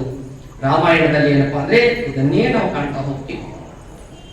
ರಾಮಾಯಣದಲ್ಲಿ ನಾವು ಸೀತಾರಾಮನ ಕಥೆ ಬಿಡೋಲ್ಲ ಸರ್, ಹೇಳಿದ್ವಿ. ಊರ್ಮಿಳ ಗೊತ್ತು ನಿಮ್ಗೆಲ್ಲ, ಯಾರು ಹೇಳ್ತಿ ಹೇಳ್ರಿ? ಲಕ್ಷ್ಮಣನ ಹೆಂಡತಿ. ನೋಡಿ, ಸಂಯಮ ಶಕ್ತಿಗೆ ಊರ್ಮಿಳನಂತ ಪಾತ್ರ ಮತ್ತೊಂದಿಲ್ಲ. ಸುಮಾರು 14 ವರ್ಷಗಳ ತನಕ ಸೀತಾರಾಮ್ ಹೆಚ್ಚು ಕಡೆಗೆ ಒಂದು 2-3 ವರ್ಷ ಕೂಡೇ ಇದ್ರು ಅವ್ರು. ಆಮೇಲೆ ಏನಪ್ಪಾ ಅದಕ್ಕೆ ಹೋದ ಅಶೋಕನಾಗ ಹೋದ್ರು. ಆದ್ರೆ ಊರ್ಮಿಳ ಹೋಗುವಾಗ ಹೇಳ್ತಾಳ, ಅಕ್ಕ ನೀ ಹೋಗಿ ಬಾ ಗಾಡಿ ಜೊತೆಗೆ, ರಾಮನು ಹೋಗಿ ಲಕ್ಷ್ಮಣನ ಹೋಗಿ, ಆದ್ರೆ ನಮ್ಮ ಮನೆಯಲ್ಲಿ ಕೂಡ ಅತ್ತಿ ಮಾವರ ಸೇವಾ ಮಾಡ್ತ ಹೇಳಿ ಮನೆಯಾಗ ಉಳ್ಕೋತಾವ ಊರ್ಮಿಳ. 14 ವರ್ಷ ಅವ್ರು ಬರೋ ತನಕ ಏನಪ್ಪಾ ಅಂದ್ರೆ ಬರೇ ಕಂಬದ ಮೇಲೆ ಗೊಂಬಿ ಮಾತಾಡ್ಸ್ತಾಳಂತೆ, ಭಿತ್ತಿ ಮೇಲೆ ಚಿತ್ರ ಮಾತಾಡ್ತಾಳಂತೆ, ಭಿತ್ತಿನ ಗಾಡಿ ಮೇಲೆ ಪೇಂಟಿಂಗ್ ಜೊತೆ ಮಾತಾಡ್ತಾಳಂತೆ. ಅದ್ರ ಗೋಪಾಲ್ ವಾಜಪೇಯಿ ಅವರು ಒಂದು ಹಾಡ ಬರೀತಾರೆ, ಅದನ್ನ ಸಿನಿಮಾಗ ತಗೊಂಡ್ರು. ಹೆಂಗಿರ್ತ ಹಾಡ? ಕಂಬದ ಮ್ಯಾಲಿನ ಗೊಂಬಿಯೇ ನಂಬಲೇನ ನಿನ್ನಲಗೆಯನ್ನ ಬಿತ್ತಿಯ ಮ್ಯಾಲಿನ ಚಿತ್ತಾರವೇ ಚಿತ್ತಗೊಟ್ಟ ಹೇಳ ಉತ್ತಾರವಾ ಒಬ್ಬಳೇ ನಾನಿಲ್ಲಿ ತಪ್ಪಿಪ್ಪುಗೊಂಡಿಗೆನು ಮಬ್ಬು ಹರಿಯುವುದೇನ ಹಬ್ಬವಾಗುವುದೇನ ಕಂಬದ ಮ್ಯಾಲಿನ ಗೊಂಬಿಯೇ ನಂಬಲೇನ ನಿನ್ನ ನಗೆಯನ್ನ ನೆತ್ತಿಯ ಮ್ಯಾಲಿನ ಚಿತ್ತಾರವೇ ಚಿತ್ತಗೊಟ್ಟ ಹೇಳ ಉತ್ತಾರವಾ. ಇದು ಊರುಗಳನ್ನು ಕೊಟ್ಬಾರ್ದಂತ ಹಾಡು. ಆಕೆ ಗೊಂಬೆಗಳ ಜೊತೆ ಮಾತಾಡಿದ ಸಮಯವನ್ನು ಕಳೆದು ಇವತ್ತು ಅಕಸ್ಮಾತ್ ನಮ್ಮ ಮಗ ಮಿಲಿಟರಿ ಆಗದ ಪೊಲೀಸ್ ಡಿಪಾರ್ಟ್ಮೆಂಟ್ ಆಗದ ಹೆಣ್ಣು ಕೊಡಂಗಿಲ್ಲ. ಮತ್ತೆ ಮಿಲಿಟರಿ ಆಗದ್ರಿ 2 ದಿವಸಕ್ಕೊಮ್ಮೆ ಬರ್ತಾನ್ರಿ, ವರ್ಷಕ್ಕೊಮ್ಮೆ ಬರ್ತಾನ. ಗೋವಾಲಿ ವಾರ 2 ವರ್ಷಕ್ಕೊಮ್ಮೆ ಗಂಡ ತಗೊಂಡು ಏನ್ ಮಾಡ್ತಾವ ನಾನು ತಿಳ್ಕೊಂಡು ಹೆಣ್ಣು ಕೊಡಂಗಿಲ್ಲ. 14 ವರ್ಷಗಳ ಸಂಯಮ ಶಕ್ತಿ ಎಲ್ಲಿಂದ ಬರಕ್ಕೆ ಸಾಧ್ಯ ಐತಿ ಅಂತಕ್ಕಂಥದ್ದು. ಇದರ ಜೊತೆಗೆ ಇನ್ನೊಬ್ಬ ಹೆಣ್ಣು ಮಗಳನ್ನ ನೆನಪು ಮಾಡ್ಕೋಬೇಕು, ಶಬರಿ. ನೋಡಿ, ಯಾಕೆ ಬೇಕಾಗಿತ್ತು ಆಕೆಗೆ ಅಜ್ಜಿಗೆ ಅವಶ್ಯಕತೆ ಇರಲಿಲ್ಲ. ಆದ್ರೆ ರಾಮನಿಗೋಸ್ಕರ ಹಣ್ಣನ್ನು ಇಟ್ಕೊಂಡು ಕಾದು ಕಾದು ಕಾದು ಎಷ್ಟೋ ವರ್ಷಗಳ ತನಕ ತನ್ನ ಜೀವನ ಪೂರ್ತಿ ಕಾದು. ಇವತ್ತು ಯಾರಾದ್ರೂ ನಿಮಗೆ ಬಸ್ ಸ್ಟ್ಯಾಂಡ್ ನಾಗ ಬಂದಿರ್ತಾನೆ, ಒಂದು 5 ನಿಮಿಷ ಟೈಮ್ ಹೆಚ್ಚಾಗಿತ್ತಂದ್ರ ನಿಮಗೆ ಮೊದಲ ಕೂಡ ಹೇಳ್ತಾವ 8ಕ್ಕೆ ಬಾತ, ನೀವು 8:15 ಬಾದ ಅಂದ್ರ ಬಿಜಾಪುರ ಹೋಗ್ತಕ ಬಿಡಂಗಿಲ್ಲ. ನಿಮ್ಗೆ ಬಸ್ ಸ್ಟಾಪ್ ಬೈತಾರ, 8ಕ್ಕೆ ಬಂದು ಕೂತ ನೀವು 8 ಗಂಟೆಗೆ ವೇಟ್ ಮಾಡ್ತೀವಿ. ಸಾಕಾಗಿ ಹೋಗ್ತಾನೆ, ಟೆನ್ಷನ್ ಆತ, ಏನಾಗ್ತಲ್ಲ ಆತವ. ಕಾರಣ ಏನಪ್ಪಾ ಅಂದ್ರೆ 10 ನಿಮಿಷ ಕಾಯಿಲಾರಂತ ಸ್ಥಿತಿಗೆ ಇವತ್ತು ನಾವೆಲ್ಲ ಏನಪ್ಪ ಬಂದು ನಿಂತ್ಕೊಂಡ್ಬಿಟ್ವಿ. ಹಾಗಾಗಿ ತಾಳಿದವನು ಬಾಳಿ ಅನ್ನುವಂತಕ್ಕಂಥ ಒಂದು ಏನ್ ನಮ್ಮ ಹಳೆಯ ಗಾದೆ ಮಾತಾಡ್ಲಿಯ ಅಲ್ಲಿ ತಾಳದವನು ಬಾಳಕ ಸಾಧ್ಯ. ಯಾರು ಅರ್ಜೆಂಟ್ ಮಾಡ್ತಾರ, ಯಾರು ಸಂಯಮವನ್ನ ಬಿಟ್ಟು ಮುನ್ನುಗ್ಗಕ್ಕೆ ಹೋಗ್ತಾರ, ಅವರು ಬಹಳಷ್ಟು ಎಡವಿದ ಉದಾಹರಣೆಗಳನ್ನ ನಾವು ನೋಡ್ತೀವಿ. ಇದಾದ ಮೇಲೆ ಎರಡನೆಯ ಒಂದು ವಿಚಾರ ಏನಪ್ಪಾ ಅಂದ್ರೆ ಕ್ರೋಧ. ನೋಡಿ, ಸಿಟ್ಟು. ಈ ಸಿಟ್ಟು ಕೂಡ ಏನ್ ಮಾಡುತ್ತಪ್ಪ ಅಂದ್ರೆ ನಮ್ಮನ್ನ ಒಮ್ಮೆ ಎಲ್ಲೆಲ್ಲೋ ಹೋಯ್ತೈತಿ. 1 ನಿಮಿಷದ ಸಿಟ್ಟು 60 ನಿಮಿಷದ ನೆಮ್ಮದಿಯನ್ನ ಹಾಳು ಮಾಡುತ್ತದೆ ಅಂತ ಹೇಳಿದ್ರೆ ಕಾರ್ಲ್ ಮಾರ್ಕ್ಸ್. ಸಿಟ್ಟು ನಮ್ಮ ವೈರಿದಿ, ಅದನ್ನ ಕಂಟ್ರೋಲ್ ಮಾಡೋ ಶಕ್ತಿ ನಮ್ಮ ಒಳಗ ಐತಿ. ಆ 1 ನಿಮಿಷದ ಸಿಟ್ಟನ್ನ ನೀವು ನಿಗ್ರಹಿಸಿದ್ದೆ ಆದ್ರೆ ಒಂದು ಸುಂದರ ಬದುಕು ಮುಂದೆ ನಿಮಗೆ ಕಾದಿರ್ತೈತಿ. ಬಹಳಷ್ಟು ಡೈವರ್ಸ್ ಕೇಸ್ ನೋಡ್ರಿ ನೀವು, ಅದೆಲ್ಲ ಆಗಿದ್ದು ಹಿಂಗೆ ಗೊತ್ತಿರ್ತಾವ್ರಿ. ಏನು ಸಣ್ಣ ಸಣ್ಣ ಸಂಗತಿ ಇರ್ತಾವ್ರಿ. ಅವ್ನು ಕಾಫಿ ತಗೊಂಡ್ ಬಾ ಅಂದ್ರಿ, ತಗೊಂಡ್ ಬರೋದು 10 ನಿಮಿಷ ಲೇಟ್ ಆಯ್ತು, ಇತ್ಯಾಕ ಅಂತ ಕಪಾಳಿ ಹೊಡೆದ ನಾವು ಹೊಡೆದ್ರಿ. ನೀ ಯಾಕೆ ಹೊಡೆದಿವ ಕೊಡ್ತಾರಂದ್ರೆ ನಮಗೂ ಶಿಟ್ಟು ಬತ್ರಿ ಚಾಲೋ ಆತ್ ನೋಡಿ. ಒಂದು ಸಣ್ಣ ಅವತ್ತು ಅಕಸ್ಮಾತ್ ಆ ಸಂದರ್ಭದಾಗ ಹೆಣ್ಮಗಳು ತನ್ನ ಸಹನೆ ಇಟ್ಕೊಂಡಿದ್ರೆ ಅಥವಾ ಗಂಡು ಆ ಸಹನೆ ಕಾಯ್ಕೊಂಡಿದ್ರೆ ಅಲ್ಲಿ ಏನಪ್ಪಾ ಅನ್ನೋದು ಅನಾಹುತ ತಪ್ಪುವ ಸಾಧ್ಯತೆ ಇರ್ತೈತಿ. ಅದಕ್ಕಾಗಿ ತಾಳು. ಒಬ್ಬ ವ್ಯಕ್ತಿ ಒಂದು ಕಾರ್ ಗಾಡಿ ತಗೊಂಡ್ ಬಂದ, ಶಿಟ್ಟು ಎಷ್ಟು ಕೆಲಸ ಮಾಡ್ತೈತಿ ನೋಡ್ರಿ. ಒಂದು ಕಾರ್ ಗಾಡಿ ತಗೊಂಡ್ ಬಂದ ಹೊಸ, ತನ್ನ ಹೆಂಡತಿ ಹೇಳಕ್ ಒಳಗೋದ, ಹೊಸ ಕಾರ್ ತಂದ 18 ಲಕ್ಷ ರೂಪಾಯಿ ಪೂಜಾ ಸಾಮಗ್ರಿ ತಗೊಂಡ್ ಬಾ ಅಂತ ಹೇಳಕ್ ಹೋದ. ಪಾಪ 4-5 ವರ್ಷದ ಹುಡುಗ LKG ಇವತ್ತೆತ್ತು. ಅದು ಏನಪ್ಪಾ ಅಂದ್ರೆ ಒಂದು ಕಲ್ಲು ತಗೊಂಡು ಅದ್ರ ಮ್ಯಾಲ ಗೀಚಾಕೈತಿ. ಇವ್ರೊಳಗೆಲ್ಲ ಪೂಜಾ ಸಾಮಗ್ರಿ ತಗೊಂಡು ಎಲ್ಲ ತಗೊಂಡು ಹೊರಗೆ ಬಂದು ನೋಡ್ತಾರ, ಗೀಚಾಕೈತಿತ್ತು. ಅಪ್ಪಗ ಶಿಟ್ಟ ನೆತ್ತಿಗೆ ಬಿಡಿ. 18 ಲಕ್ಷ ರೂಪಾಯಿ ಕಾರ್ ಗಾಡಿ ಎಲ್ಲ ಮಧ್ಯಾಹ್ನ ಪೂಜೆನ ಆಗಿಲ್ಲ, ಈಗ ಅದನ್ನ ಹಾಳು ಮಾಡಿ ತಿಳ್ಕೊಂಡು ಹೋಗಿ ಮಗಗೆ ಪಟ್ನ ಕಡದ ಬಿಟ್ಟ. ಇಲ್ಲೇನ್ ಹೊಡೆದ ಮಗ ಆ ಗಾಡಿ ಕಟ್ಟಿ ತಿರುಗಿ ಕದ ಕೆಳಬೇಕು ಕಲಾಸ. ಇವತ್ತು ಒಂದೇ ಮಗ 10 ದೇವ್ರ ಕರ್ಕಿ ಹೊತ್ತು ಹೊಡೆದಿದ್ರು. ಅದನ್ನು ಹೆಂಡತಿ ಪೂಜಾ ಸಾಮಗ್ರಿ ಎಲ್ಲ ಬಿಸಾಡಿ ಹೋಗಿ ನೋಡ್ತಾಳ ಮಗನ, ಅಯ್ಯೋ ಅಯ್ಯೋ ಅಯ್ಯೋ ನನ್ನ ಮಗನ ಸಾಯಿಸ್ಬಿಟ್ರಿ ಈಗ ತಿಳ್ಕೊ. ಅಷ್ಟಕ್ಕೂ ಕಾರ್ ಗಾಡಿ ಮೇಲೆ ಏನ್ ರೀಚ್ ಆಗತ್ ನೋಡ್ಬೇಕಂದ್ರ ಅದ್ರ ಮೇಲೆ ಬಂದ ಐ ಲವ್ ಯು ಪಪ್ಪ ಅಂತ ನೋಡಿ. ಆಮೇಲೆ ಏನ್ ಬರಕ್ ಸಾಧ್ಯತೆನ್ರಿ? ಆ 1 ನಿಮಿಷದ ಆ ಶಿಟ್ಟನ್ನ ಸಂಯಮವಾಗಿ ಮಾಡ್ಕೊಂಡಿದ್ರೆ ಒಬ್ಬ ಮಗುವನ್ನ ಕಳ್ಕೊಳ್ಳಕ ಅಲ್ಲಿ ಆಗ್ತಿರ್ತಿಲ್ಲ. ಕಾರಣ ಏನಪ್ಪಾ ಅಂದ್ರೆ ತಡ್ಕೊಳ್ಳೋ ಶಕ್ತಿ ಬೇಕು, ಹತೋಟಿಯಲ್ಲಿ ಇಟ್ಕೊಳ್ಳೋ ಶಕ್ತಿ ಬೇಕು. ಇದಕ್ಕೊಂದು ಹಾಡ ತಾವೆಲ್ಲ ಚಿಕ್ಕವರಿದ್ದಾಗ ಹಾಕ್ತಿದ್ರು ಅಥವಾ ಶಿಲಾಗಾಸ್ಕೊಯ್ತಿದ್ರು. ಕೇಳಿದ್ದು ಸುಳ್ಳಾಗಬಹುದು, ನೋಡಿದ್ದು ಸುಳ್ಳಾಗಬಹುದು, ನಿಧಾನಿಸಿ ಯೋಚಿಸಿದಾಗ ನಿಜವು ತಿಳಿಯುವುದು. ದೂರದಲ್ಲೊಂದು ಕಾಡಿತ್ತು, ಕಾಡಲ್ಲಿ ಒಂದು ಮನೆಯಿತ್ತು, ಆ ಮನೆ ಒಡತಿ ಗಂಗಮ್ಮ, ತೊಟ್ಟಿಲವಳ ಕಂದಮ್ಮ, ಮುಂದೇನಾಯಿತು ಕೇಳಮ್ಮ. ಮನೆಯಲ್ಲಿ ನೀರು ಮುಗಿದಿರಲು, ಹೊಳೆಯ ಕಡೆಗೆ ಹೊರಟಿರಲು, ಮುಂಗುಷಿಯನ್ನು ಕೂಗಿದಳು. ಮನೆಯಲ್ಲಿ ಬೇರೆ ಯಾರಿಲ್ಲ, ಮಗುವಿಗೆ ಕಾವಲು ಯಾರಿಲ್ಲ. ಹೊರಗಡೆಯಲ್ಲಿಯೂ ಹೋಗದಿರು, ತೊಟ್ಟಿಲ ಬಳಿಯೇ ಕಾವಲಿರು. ಗಂಗೆಯು ನೀರಿಗೆ ಹೊರಟಾಗ ಬೇಲಿಯಲ್ಲಿದ್ದ ಕರಿನಾಗ ಸರಸರ ಏರಿತು ರಭಸದಲ್ಲಿ ಮನೆಯನ್ನು ಸೇರಿತು ನಿಮಿಷದಲ್ಲಿ. ಇದಾದ್ಮೇಲೆ ಎರಡಕ್ಕೂ ಜಗಾಚವಾತು. ಹಾವನ್ನ ಸಾಯಿಸ್ತದೆ. ಹಾವು ನೆಲದಲ್ಲಿ ಹಾವು ಸತ್ತಿತ್ತು, ಬಾಯಲ್ಲಿ ರಕ್ತದ ಕಲೆಯಿತ್ತು, ಹೊರಗಡೆ ಮುಂಗುಷಿ ಕಾದಿತ್ತು. ಮಗುವನ್ನು ಕೊಂದಿದೆ ಇದು ಎಂದು ಮನದಲ್ಲಿ ಬಗೆದಳು ಬೇರೊಂದು. ಮುಂಗುಷಿಯನ್ನು ಚಚ್ಚಿದಳು, ಅಳುತ್ತಾ ಒಳಗೆ ಓಡಿದಳು. ತೊಟ್ಟಿಲ ಕಂದನು ನಗುತ್ತಿತ್ತು, ನೆಲದಲ್ಲಿ ಹಾವು ಸತ್ತಿತ್ತು. ದುಡುಕಿನ ಬುದ್ಧಿಗೆ ಬಲಿಯಾಗಿ ಮುಂಗುಷಿ ಕಥೆಯೂ ಮುಗಿದಿತ್ತು. ಹೇಳಿದ್ದು ಸುಳ್ಳಾಗಬಹುದು, ನೋಡಿದ್ದು ಸುಳ್ಳಾಗಬಹುದು, ನಿಧಾನಿಸಿ ಯೋಚಿಸಿದಾಗ ನಿಜವು ತಿಳಿಯುವುದು. ಈ ಹಾಡಿನ ಚಕ್ರ ಸರಳವಾದಂತಹ ಒಂದು ಸಂದೇಶ ಹಾಡು, ದೊಡ್ಡ ಬಿಗ್ ಮೆಸೇಜ್ ಕೊಡ್ತಕ್ಕಂಥ ಹಾಡು. ದುಡುಕಿ ಕೆಡುಕಿನ ಫಲ. ಆ ಒಂದು ಕ್ಷಣ ವಿಚಾರ ಮಾಡಿ ಸಂಯಮ ಕಾಯ್ಕೊಂಡು ಕೊಡವನ್ನು ಕಟ್ಟಿ ಮೇಲೆ ಒಳಗೆ ಏನಾಗಿದೆ ನೋಡ್ಕೊಂಡು ಬಂದು ಹೊರಗೆ ಬಂದಿದ್ರ ಅಂತ ಒಂದು ಜವಾಬ್ದಾರಿಯನ್ನು ಮೆರೆದಿರ್ತಕ್ಕಂಥ ಪ್ರಾಮಾಣಿಕತೆಯಿಂದ ಋಣ ತೀರಿಸಿರ್ತಕ್ಕಂಥ ಮುಂಗುಷಿಯನ್ನು ಉಳಿಸಬಹುದಾಗಿತ್ತು. ಆದ್ರೆ ಏನ್ ಮಾಡ್ಲಪ್ಪ ಅಂದ್ರೆ ಸಿಟ್ಟಿನ ಕೈಯಾಗ ಬುದ್ಧಿ ಕೊಟ್ಟು ಸಾಕಿದ ಮುಂಗುಷಿಯನ್ನು ಕಳ್ಕೊಂಡು. ಇವೆರಡು ಉದಾಹರಣೆ ಸಾಕನ್ಸತ್ತ ನಮ್ಮ ಕ್ರೋಧ ಏನೆಲ್ಲ ಮಾಡಕ್ಕೆ ಸಾಧ್ಯ ಅಂತಕ್ಕಂಥ. ಇದಾದ್ಮೇಲೆ ಲೋಭ ಅಂತ ಪದ, ಮೂಲ ಪದ ಲಾಭ. ಒಂದ್ 10 ಸರಿ ಲಾಭ ಅಂದ್ ನೋಡ್ರಿ ಏನಾಗ್ತದೆ ಶಬ್ದ ಮನಸ್ಸಿನಾಗ ಅಂದ್ರೆ ಬಹಳ ಜೋರ ಬೇಡ್ರಿ. ಲಾಭ ಇವತ್ತೆಲ್ಲ ನಮ್ಮ ಜಗತ್ ಹೊಂಟಿದ್ ಬರೀ ಇದಕ್ಕಾಗಿ, ಬರೇ ಲಾಭ ಎಲ್ಲದ್ರಾಗ ಲಾಭ ಸಿಗ್ಬೇಕು.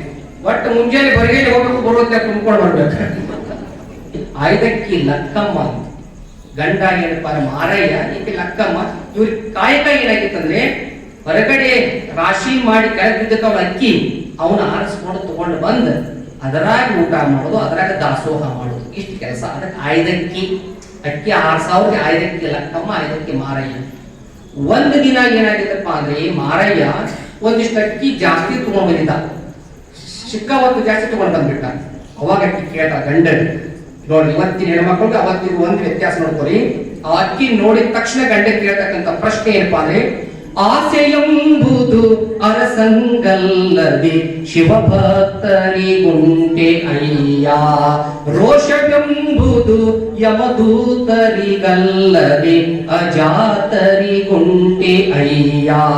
ಈ ಸಖಿಯಾಸೆ ನಿಮಗೇಕೆ ಈಶ್ವರನೊಪ್ಪ ಮಾರಯ್ಯ, ಅಮರೇಶ್ವರ ಲಿಂಗಕ್ಕೆ ದೂರ ಮಾರಯ್ಯ.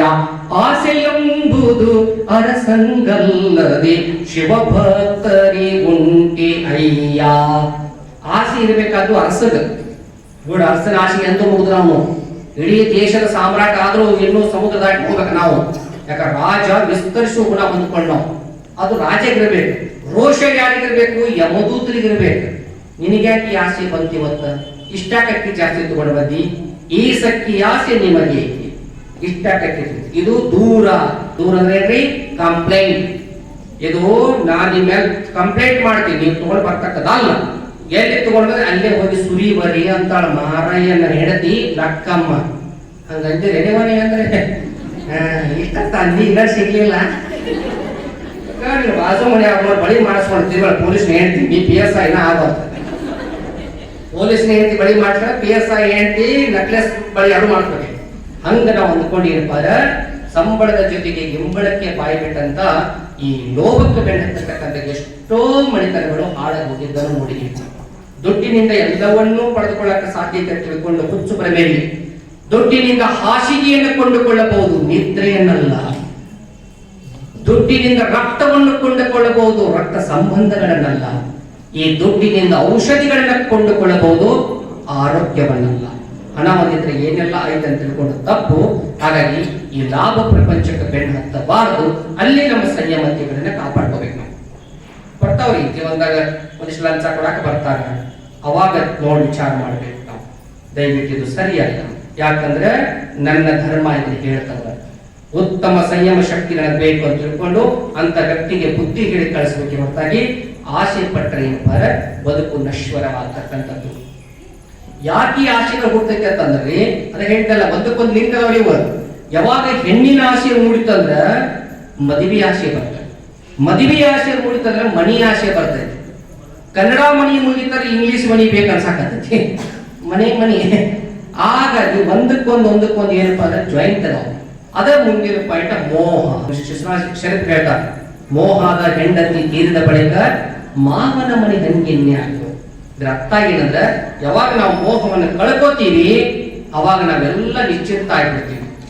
ನಮಗ ಎಲ್ಲಾಗೈತ್ರಿ, ಮಾವನ ಮನೆ ಸ್ವಲ್ಪ ವಸ್ತಿ ಇರ್ಬೇಕಾಗೈತ್ರಿ, ಇದೆಲ್ಲ ನಮ್ಮ ಮಾವ ನೋಡ್ಕೋಬೇಕಾಗೈತ್ರಿ. ಯಾವಾಗ ಅನಿಸ್ತೈತಿ ಬೇಕು ಅಂದಾಗ ಅನಿಸ್ತೈತಿ. ಆದ್ರೆ ಯಾವಾಗ ನಾವು ಮೋಹವನ್ನು ಬಿಟ್ಟಾಕ್ತೀವಿ ಅವಾಗ ಏನಪ್ಪಾ ಯಾವ ಮಾವನ ಮನೆ ನಮ್ಗೆ ಅವಶ್ಯಕತೆ ಇಲ್ಲ ಅಂತಕ್ಕಂಥ.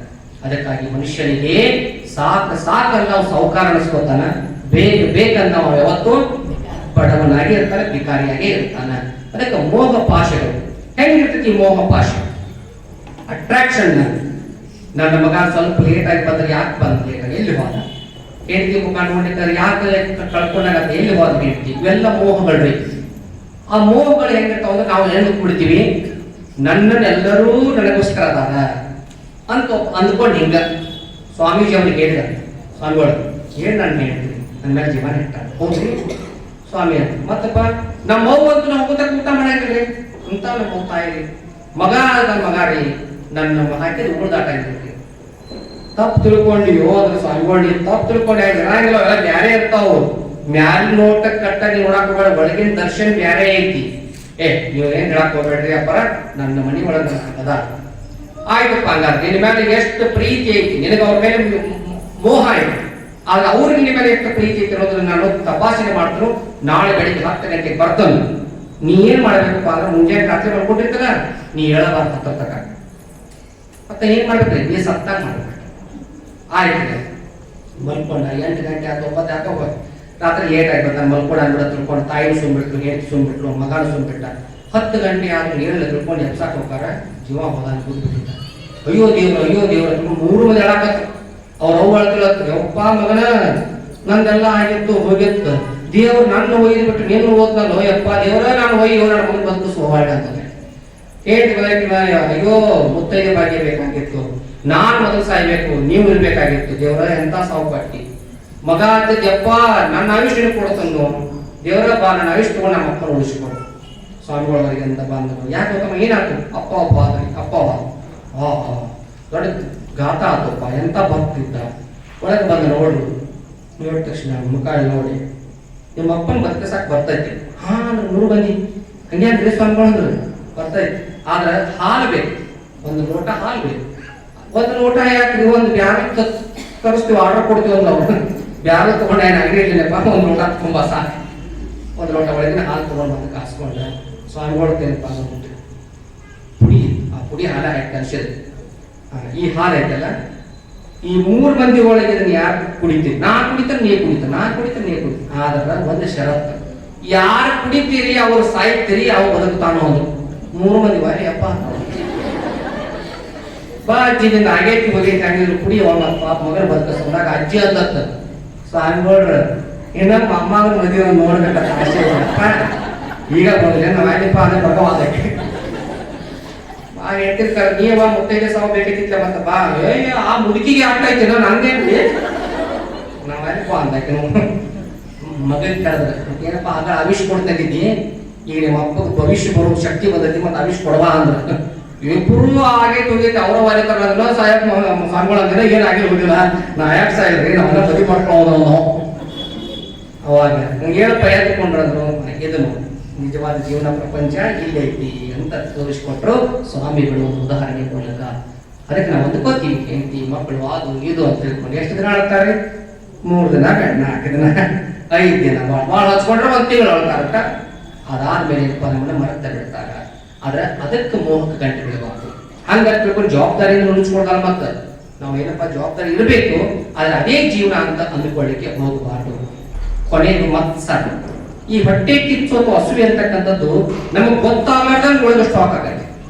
ಯಾವಾಗ ಬರ್ತೈತಿಪ್ಪ ಅಂದ್ರೆ ಇದು ಬಾಜು ಮನೆಯವ್ರ ಬಿಲ್ಡಿಂಗ್ ನಮ್ಗೆ ದೊಡ್ಡದಾಗ ಬಾಜು ಹೊತ್ತಾಗ ಕಬ್ಬು 10 ಟನ್ ಜಾಸ್ತಿ ಆತಂದ್ರ ಪಟ್ಟ್ಯಾಗ ಸಂಖ್ಯೆ ಚಾಲು ಆತ ನಮ್ದು ಅಟ್ಟ 40 ಆಗಿತ್ತು 50 ಆಗೈತಿ ಮರ್ದು ಶಾಟ್ ಡೆಬಿಕಾಯಿ ಬಿದ್ದು ಅಲ್ಲಿ ಹೋಗಿ ಬಿದ್ದು ಇದಕ್ಕೆ ಮತ್ಸರ ಅಂತ ಕರೀತಾರೆ. ಈ ಮತ್ಸರದಲ್ಲಿ ಕೂಡ ನಾವೇನಪ್ಪ ಸಂಯಮ ಅದನ್ನ ಟರ್ನ್ ಮಾಡ್ಕೋಬಹುದು. ನಾವು ಹೆಂಗೆ ಬಾಜು ಮನೆಯವರು ಈ ದೊಡ್ಡ ಬಿಲ್ಡಿಂಗ್ ಕಟ್ಟಾಕಿದ್ದಾರೆ ಅಂದ್ರೆ ನಾವು ಕಟ್ಟಬೇಕಾದ್ರೆ ಕಷ್ಟಪಟ್ಟು ದುಡಿತೀವಿ. 2 ವರ್ಷದಾಗ ಅವ್ರಿಗೆ ದೊಡ್ಡ ಬಿಲ್ಡಿಂಗ್ ಕಟ್ತೀವಿ ಅಂತ ಛಲವನ್ನಾಗಿ ಮಾಡ್ಕೊಂಡ್ರ ಅದು ಪಾಸಿಟಿವ್ ಆಗುತ್ತೆ. ಬಿಟ್ಕೊಂಡು ಬಟ್ಟಿ ಹುರ್ಕೊಂಡು ಮನಿ ಕೆಡವಾಗಿ ಏನ್ ಮಾಡ್ಬೇಕು ಎಂಟರ್ ಮಾಡಿದ್ರೆ ಏನ್ ಮಾಡಿಸ್ಬೇಕು ತಿಳ್ಕೊಂಡು ಮಾತ್ರ ಚಾಡಿ ಮಾಡ್ಕೊಂಡು ಅವ್ರ ಮನ್ಯಾಗ ಬೆಂಕಿ ಜಗಳ ಹಚ್ಚಿದೆ ಐ ಮನಿ ದ್ವಾರ ಕೈತಿರ್ತಾರೆ ದಿವಸ ಜಗಳ ಹಾಕಿರ್ತಾರೆ ಗೊತ್ತಿಲ್ಲ ಗಂಡನಿಗೆ ಮೀನು ಮನಿ ಇಡೋದು ಒಳಗೆ ಮಾಡಿಸ್ಕೊಂಡಿಲ್ಲ ಆ ಬೆಂಕಿ ಹಚ್ಚಿದ ಮೌಲ್ಯ.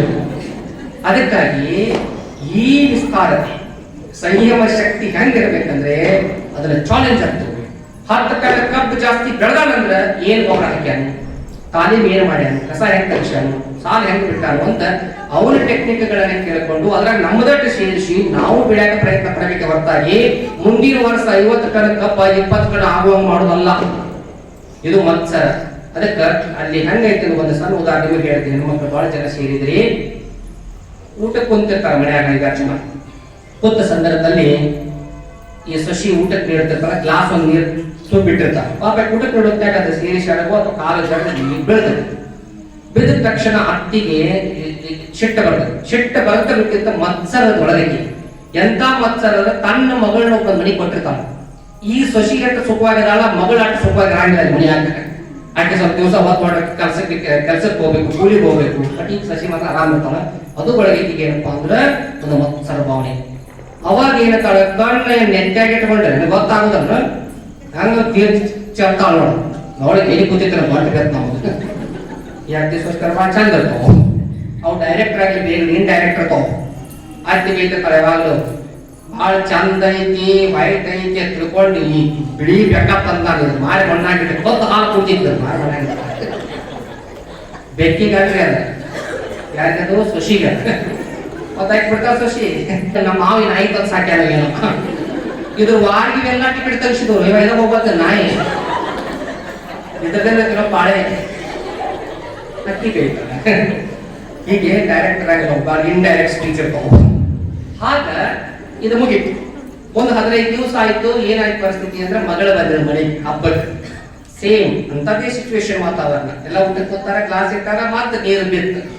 ಅವಾಗ ಏನಿರ್ಬೇಕು, ಕಣ್ಣು ಎತ್ತಾಗಿ ಇಟ್ಕೊಂಡಿರ ತಮ್ಮ ಮಗಳಿಗೆ ಅನ್ನಂಗಿಲ್ಲ. ಏನು ಹುಡುಗರು ಏನೋ ಸಾಕಾಗಿ ಗ್ಲಾಸ್ ತಂದಿರ್ತಾವ, ತಂಗಿ ಕಡೆ ಬಾಯಿ ಬನ್ನಿ ಅವ ಹಂಗ ಏನಿದೆ ರೊಕ್ಕ ನೀರದನ್ನ ಮಾತು ಸೊಸಿನ ತಿಂತಾಳೆ. ನೋಡ್ರಿ, ಸೊಸೆ ಮೇಲೆ ಅಂತ ಒಂದು ಅತಿಗೆ ಶಿಟ್ಟು, ತನ್ನ ಮಗಳ ಮೇಲೆ ಇಂಥ ಒಂದು ಪ್ರೇಮ ಬರಬೇಕಾದ್ರೆ ಮೊದಲ ಈ ಮನಸ್ಸಿನೊಳಗಡೆ ಆ ಗುಣ ಇರಬೇಕು. ಎಲ್ಲಿವರೆಗೆ ಮನೆಗೆ ಬಂದ ಸೊಸೆಯನ್ನ ಆಕೆ ಮಗಳಂತ ತಿಳ್ಕೊಳ್ಳಂಗಿಲ್ಲ, ಅಲ್ಲಿಂದ ತನಕ ಮನೆಗೆ ಬಂದ ಸೊಸೆ ಹತ್ತಿನ ತಾಯಿ ಅಂತ ತಿಳ್ಕೊಳಕ ಸಾಧ್ಯನೇ ಇಲ್ಲ. ಹಾಗಾಗಿ ಮತ್ಸರ ಭಾವನೆಗಳು ಏನ್ ಮಾಡ್ತಾವಪ್ಪ ಅಂದ್ರೆ ಕುಟುಂಬಗಳ ಒಳಗೆ ಹಾಕ್ತಾವ. ಎಂತಿಂತ ಮತ್ಸರಗಳು ಗೊತ್ತ ನಿಮ್ಗೆ? ನೀವು ಗಾಳಿ ಮಾತು ಅಂತ ಒಂದು ಸಿನಿಮಾ ನೋಡಿದ್ರೆ ಗೊತ್ತಾಗ್ತದೆ. ಗಾಳಿ ಮಾತು ಅದು ಮತ್ಸರದ ಮ್ಯಾಲೇಜ್ ಮಾಡಿದಂತ ಒಂದು ಸಿನಿಮಾ, ಜೊತೆಗೆ ಸೈಕಾಲಜಿಕಲ್ ಬೇಸ್ ಇರ್ತಕ್ಕಂಥ ಸಿನಿಮಾ. ಕಾಲೇಜ್ನಲ್ಲಿ ಬಹಳ ಜಾಣಿ ಅದಾಳ ಮತ್ತು ನೋಡಕ ಸುಂದರ ಅದಾಳ, ಎಲ್ಲರೂ ಆಕಿನ ನೋಡ್ತಾರ ಅನ್ನೋ ಕಾರಣಕ್ಕೆ ಆಕಿ ಗೆಳತಿ ಅಕ್ಕಿಗೆ ಗೊತ್ತಾಗ್ಲಾರ್ದಾಗ ಪತ್ರಗಳನ್ನ ಬರೆದಕ್ಕೆ ಬಳಿ ಹಾಕ್ತಿರ್ತಾವ. ಒಬ್ಬ ಹುಡುಗನ ರೂಪದಾಗ ಪತ್ರ ಬಳಿ ಅದನ್ನ ನೋಡಿದ ಆಕಿ ಯಾಕೆ ದಿವಸ ಆಕಿ ಹೊಡಿದ. ಕೊನೆಗೆ ಕಾಲೇಜ್ ಬಿಡಿಸ್ತಾರ, ಊರಾಗೆಲ್ಲ ಮಾನ ಮರ್ಯಾದೆ ಹೋಗ್ತೈತಿ. ದಿವ್ಸಕ್ಕೊಂದು ಲೆಟರ್ ಬರ್ತಾ ಹೋಗ್ತಾರೆ ಮನೆಗೆ, ಎಂತೆಂತ ಹುಡುಗರು ಬರೀತಾರ, ಹುಡುಗಿ ಎಂತ ನಾವು ಹೆಂಗ್ ತಿಳ್ಕೊಂಡು ಹೇಳಿ ಒಬ್ಬ ಒಳ್ಳೆಯ ಹುಡುಗಿಯ ಜೀವನವನ್ನ ಹಾಳು ಮಾಡಿ ಕೊನೆಗೆ ಸಾವನ್ನ ಅನುಭವಿಸ್ತಾಳೆ. ಕೊನೆಗೆ ಆತ್ಮಹತ್ಯೆ ಮಾಡ್ಕೊಳ್ಳೋ ಪರಿಸ್ಥಿತಿಗೆ ಹೋಗ್ಬಿಡ್ತಾನೆ. ಹುಚ್ಚಾಗಿ ಆತ್ಮಹತ್ಯೆ ಮಾಡ್ಕೊತಾನೆ. ಇದು ತರ ಸುಬ್ರ ಅವರ ಕಾದಂಬರಿ. ಅಂದ್ರೆ ಈ ಮತ್ಸರ ಅಂತಕ್ಕಂಥ ಒಳಗೆ ಹುಡ್ಕೊಂಡ್ಬಿಟ್ಟಂದ್ರ ಯಾವುದಕ್ಕೂ ಎಸಂಗಿಲ್ಲ. ನೋಡಿ, ಅನ್ನ 2 ಎಕರೆ ಹೊಲ ತಗೊಂಡ್ರ ತಮ್ಮ ರಾತ್ರಿ ನಿಂದ ಹತ್ತಾಗಿಲ್ಲ. ಗೊತ್ತಾಗ್ತದೆ ಸೂಕ್ಷ್ಮತೆಗಳು ಹೆಂಗಿರ್ತಾವ. ಅಣ್ಣನ ಹೆಂಡತಿ 2 ತೊಲೆ ಬಳಿ ಮಾಡ್ತಾರ, ತಮ್ಮನ ಹಿಂದ ರಾತ್ರಿ ಜಗಳ ತಗಲಾದ ಬಿಡಂಗಿಲ್ಲ. ಇವ ಈ ಕನೆಕ್ಟ್ಗಳು ಏನ್ ಮಾಡ್ತಾವಪ್ಪ ಅಂದ್ರೆ ನಮ್ಮ ಮನಸ್ಸನ್ನು ಹಾಳು ಮಾಡ್ತಾವ. ಕೊನೆಯದಾಗಿ ಈ ಅಹಂಕಾರ ಅನ್ನೋದು ಕೂಡ ನಮ್ಮಲ್ಲಿ ಏನೆಲ್ಲ ಮಾಡ್ಸಕ ಸಾಧ್ಯ ಇದೆ ಅಂದ್ರೆ ಯೌವನ ಮದ, ರೂಪ ಮದ, ಆಸ್ತಿ ಮದ, ಹಿಂಗ ಅಷ್ಟ ಮದಗಳೊಂದು 8 ಮದ ಬರ್ತಾವ. ಒಂದೀಟ ಆಸ್ತಿ ಮ್ಯಾಲ ಮಾಡ್ತಿದ್ರೆ ಭತ್ತ ಒಂದು ಸೊಕ್ಕ, ಒಂದ್ ಈಟ್ ನೋಡಕ್ ಸ್ಮಾರ್ಟ್ ಇದ್ರಂದ್ರ ಭತ್ತ ಒಂದು ಸೊಕ್ಕ, ಶಾಣೆಯ ಜಾಣ ಇದ್ರ ಅದೊಂದು ಸೊಕ್ಕ. ಇವೆಲ್ಲ ಸೊಕ್ಕುಗಳು ಏನ್ ಮಾಡ್ತಾವಪ್ಪ ಅಂದ್ರೆ ಹಂತ ಹಂತವಾಗಿ ನಮ್ಮನ್ನ ಮುರ್ಕೋತ ಹೋಗ್ತಾವ. ಅದಕ್ಕಾಗಿ ಮದ ಅಂತಕ್ಕಂಥದ್ದು ಏನಪ್ಪಾ ಅಂದ್ರೆ ಅದು ನಮ್ಗೆ ಮುದ ಆಗಬೇಕೇ ಹೊರತಾಗಿ ನಮ್ಮ ಬದುಕಿನ ಹದವನ್ನ ಕೆಡಿಸಬಾರದು.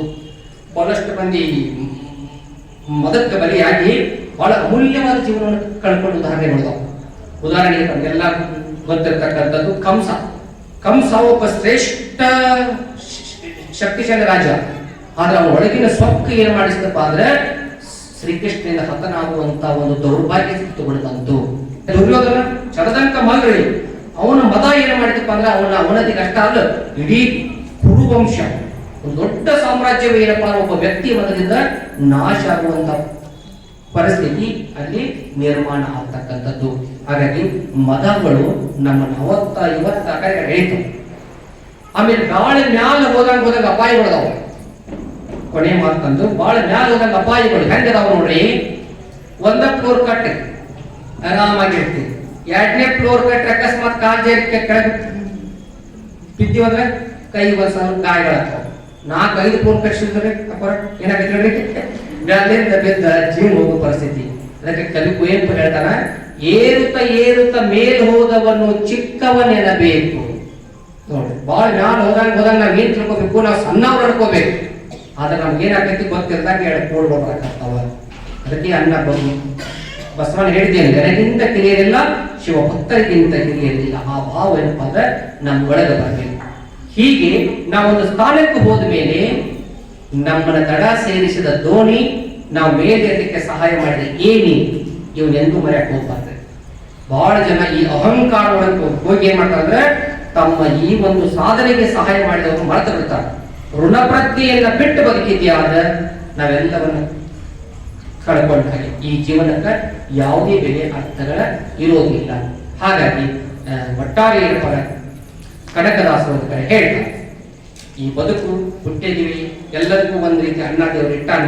ಆದ್ರೆ ನಾವ್ ಹೆಂಗಿರ್ಬೇಕಪ್ಪ ಅಂದ್ರೆ ತಲ್ಲಣಿಸದಿರು ಕಂಡ್ಯ ತಾಳು ಮನವೇ, ತಲ್ಲಣಿಸದಿರು ಕಂಡ್ಯ ತಾಳು ಮನವೇ, ಎಲ್ಲರನ್ನು ಸಲಹುವನೋ ಇದಕ್ಕೆ ಸಂಶಯ ಬೇಡ, ತಲ್ಲಣಿಸದಿರು ಕಂಡ್ಯ ತಾಳು ಮನವೇ, ಬೆಟ್ಟದಾರುಕ್ಷಕ್ಕೆ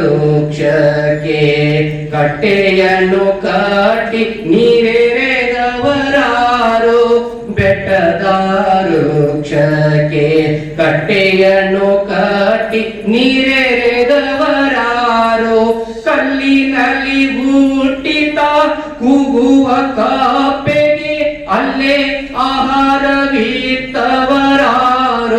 ತಲ್ಲಣಿಸದಿರು ಕಂಡ್ಯ ತಾಳು ಮನವೇ, ತಾಳು ಮನವೇ, ತಾಳು ಮನವೇ. ಇನ್ನು ಸಂಯಮ ಅಂದ್ರೆ ಹೇಳಿ ಆಗುವುದೇನಂತ ಅರ್ಥ.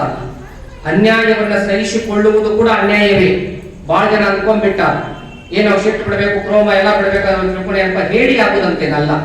ಅದಕ್ಕೆ ಒಂದು ಸಣ್ಣ ದೃಷ್ಟಾಂತ ಏನಪ್ಪಾ ಅಂದ್ರೆ, ಒಂದು ಹಾವು ಊರ ಸಮೀಪ ಬಂದವ್ರಿಗೆಲ್ಲ ಕಸ್ತಿತ್ತು. ಅವಾಗ ಎಲ್ಲರೂ ಹಾವನ್ ಬಿಟ್ಟು ದೂರ ಹೋಗ್ಬಿಟ್ರು. ಆ ಕಾಡ್ನಾಗ ಹೋಗಿ ಕನ್ಸಾಕತ್ತು ಬಂದು ಕೊನೆಗೆ ಒಂದು ಋಷಿ ಬಂದ. ಹಾದು ಹೊಂಟಿದ್ದ ಹಾವು ಪುಸ್ತಕ ಹೊಳ್ತಾ ಬರ್ತಾರೆ, ನಿಲ್ಲು, ಎಲ್ಲರಿಗೂ ಕಚ್ಚಿದಾಗ ನನಗೆ ಕಚ್ಚಕ್ ಬರಬೇಡ. ನಾನು ತಪಸ್ಸನ್ನು ಮಾಡಿರ್ತಕ್ಕಂಥ ಋಷಿ ಮುನಿ, ನಿನಗೆ ಶಾಪವನ್ನು ಕೊಟ್ಟು ಇಲ್ಲೇ ನಿನ್ನ ಸುಟ್ಟು ಭಸ್ಮ ಮಾಡಬಹುದು. ಆದ್ರೆ ನಿನಗೊಂದು ಉಪದೇಶ ಹೇಳ್ತೀನಿ ಕೇಳು. ದಯವಿಟ್ಟು ಏನಪ್ಪಾ ಅಂದ್ರೆ ಈ ಕಚ್ಚೋದನ್ನ ಮಾಡಿದ್ರೆ ಹೋಗಕ್ಕೆ ಹೋಗ್ಬೇಡಪ್ಪ, ಅದು ಸರಿಯಾದಲ್ಲ, ನಿನ್ನ ಜೀವನಕ್ಕೆ ಅದು ಯೋಗ್ಯ ಅಲ್ಲ ಹೇಳಿ ಅದಕ್ಕೆ ಉಪದೇಶ ಮಾಡಿ. ಕೊನೆಗೆ ಅದಕ್ಕೆ ಅನಿಸ್ತು, ಹೌದು ಬಿಡು ತಿಳ್ಕೊಂಡು ಹಾವ ಇನ್ನ ಖರ್ಚಾಕ್ಬೋದು ಬೇಡ ತಿಳ್ಕೊಂಡು ಯಾರು ಸಭೆ ಬೇಡ ತಿಳ್ಕೊಂಡು ಅದು ಸುಮ್ಮ ಕುಂಡ್ರಕೈ. ಹಾವು ಸುಮ್ಮ ಕುಡ್ದೈತಿರೋದು ಗೊತ್ತಾಗಿ ಬರಾಕೈತೆ ಹುಡುಗರು ದನಕಾಯಿ ಹುಡ್ಕೊಂಡು ಬಡಿದು ಅದಕ್ಕೆ ಕಟ್ಟಿಗೆ ಬಡಿದು ಅದ್ರ ಮೇಲೆ ಇಟ್ಟು ಆಟ ಆಡುದು ತಗೊಂಡು ಅವ್ನ ಬಾಳ ನೀವು ಹೋಗಿದ್ದು ಮಾಡಕೈತ್ ಬಿಟ್ರ ಅದು ಪಾಪ ಋಷಿಗಳು ಹೇಳಿ ಆಡ್ತಾರೆ ಸುಮ್ಮ ಕೊಡ್ರಾಕೈತ.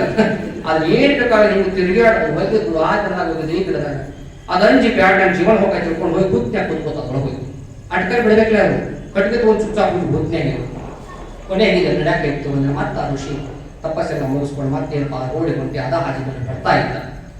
ಅವಾಗ ಅವನ್ ನೋಡಿ ಆರಾಮಿದ್ಯಾ ಮಾರ ಎಲ್ಲಿ ಆರಾಮ ನೀ ಹೇಳಿದ ಉಪದೇಶ ಕೇಳಿಕೆಶಂದ ನನ್ನ ಪರಿಸ್ಥಿತಿ ಹಿಂಗಾಗೈತಿ.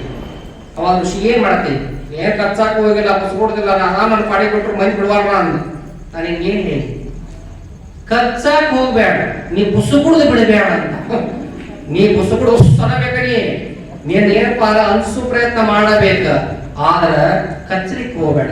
ಇದರ ಅರ್ಥ ಏನಂದ್ರೆ ನಮ್ಮ ನಿಗ್ರಹಗಳು ಅಥವಾ ನಮ್ಮ ಸಂಯಮ ಶಕ್ತಿಗಳು ಹೇಗಿರ್ಬೇಕಂದ್ರೆ ನಮ್ಮನ್ನು ಹೇಳಿ ಹಾಗೆ ಮಾಡೋ ಹಾಗಿರಬಾರ್ದು, ನಮ್ಮ ಬದುಕನ್ನೇ ಬಲಿತ ನಿಂತ್ಕೊಳ್ಳೋ ಹಂಗಿರಬಾರ್ದು. ಹಾಗಾಗಿ ಸಮಯ ಸಂದರ್ಭಗಳು ಬಂದಂತಹ ಸಂದರ್ಭದಲ್ಲಿ ನಮ್ಮ ಸಂಯಮ ಶಕ್ತಿಯನ್ನು ಬಳಸಿಕೊಂಡು ನಮ್ಮ ಜೀವನವನ್ನು ರೂಪಿಸಿಕೊಳ್ಳುತ್ತಾ ಅದರ ಜೊತೆಗೆ ನಮ್ಮತನವನ್ನು ಕೂಡ ನಾವು ಬಿಟ್ಟುಕೊಡ್ಲಾರ್ದೆ ನಮ್ಮ ಬದುಕನ್ನು ಸಾಗಿಸಬೇಕಂತಕ್ಕಂಥದ್ದು ನನ್ನ ಕೊನೆಯ ಉಪದೇಶದ, ನನ್ನ ಸಂದೇಶದ ಉಪನ್ಯಾಸದ ಒಂದು ಮಾತು ಅಂತ ಹೇಳ್ತಾ, ಆದ್ಮೇಲೆ ಅದ್ಭುತವಾದಂತಹ ಅವಕಾಶ.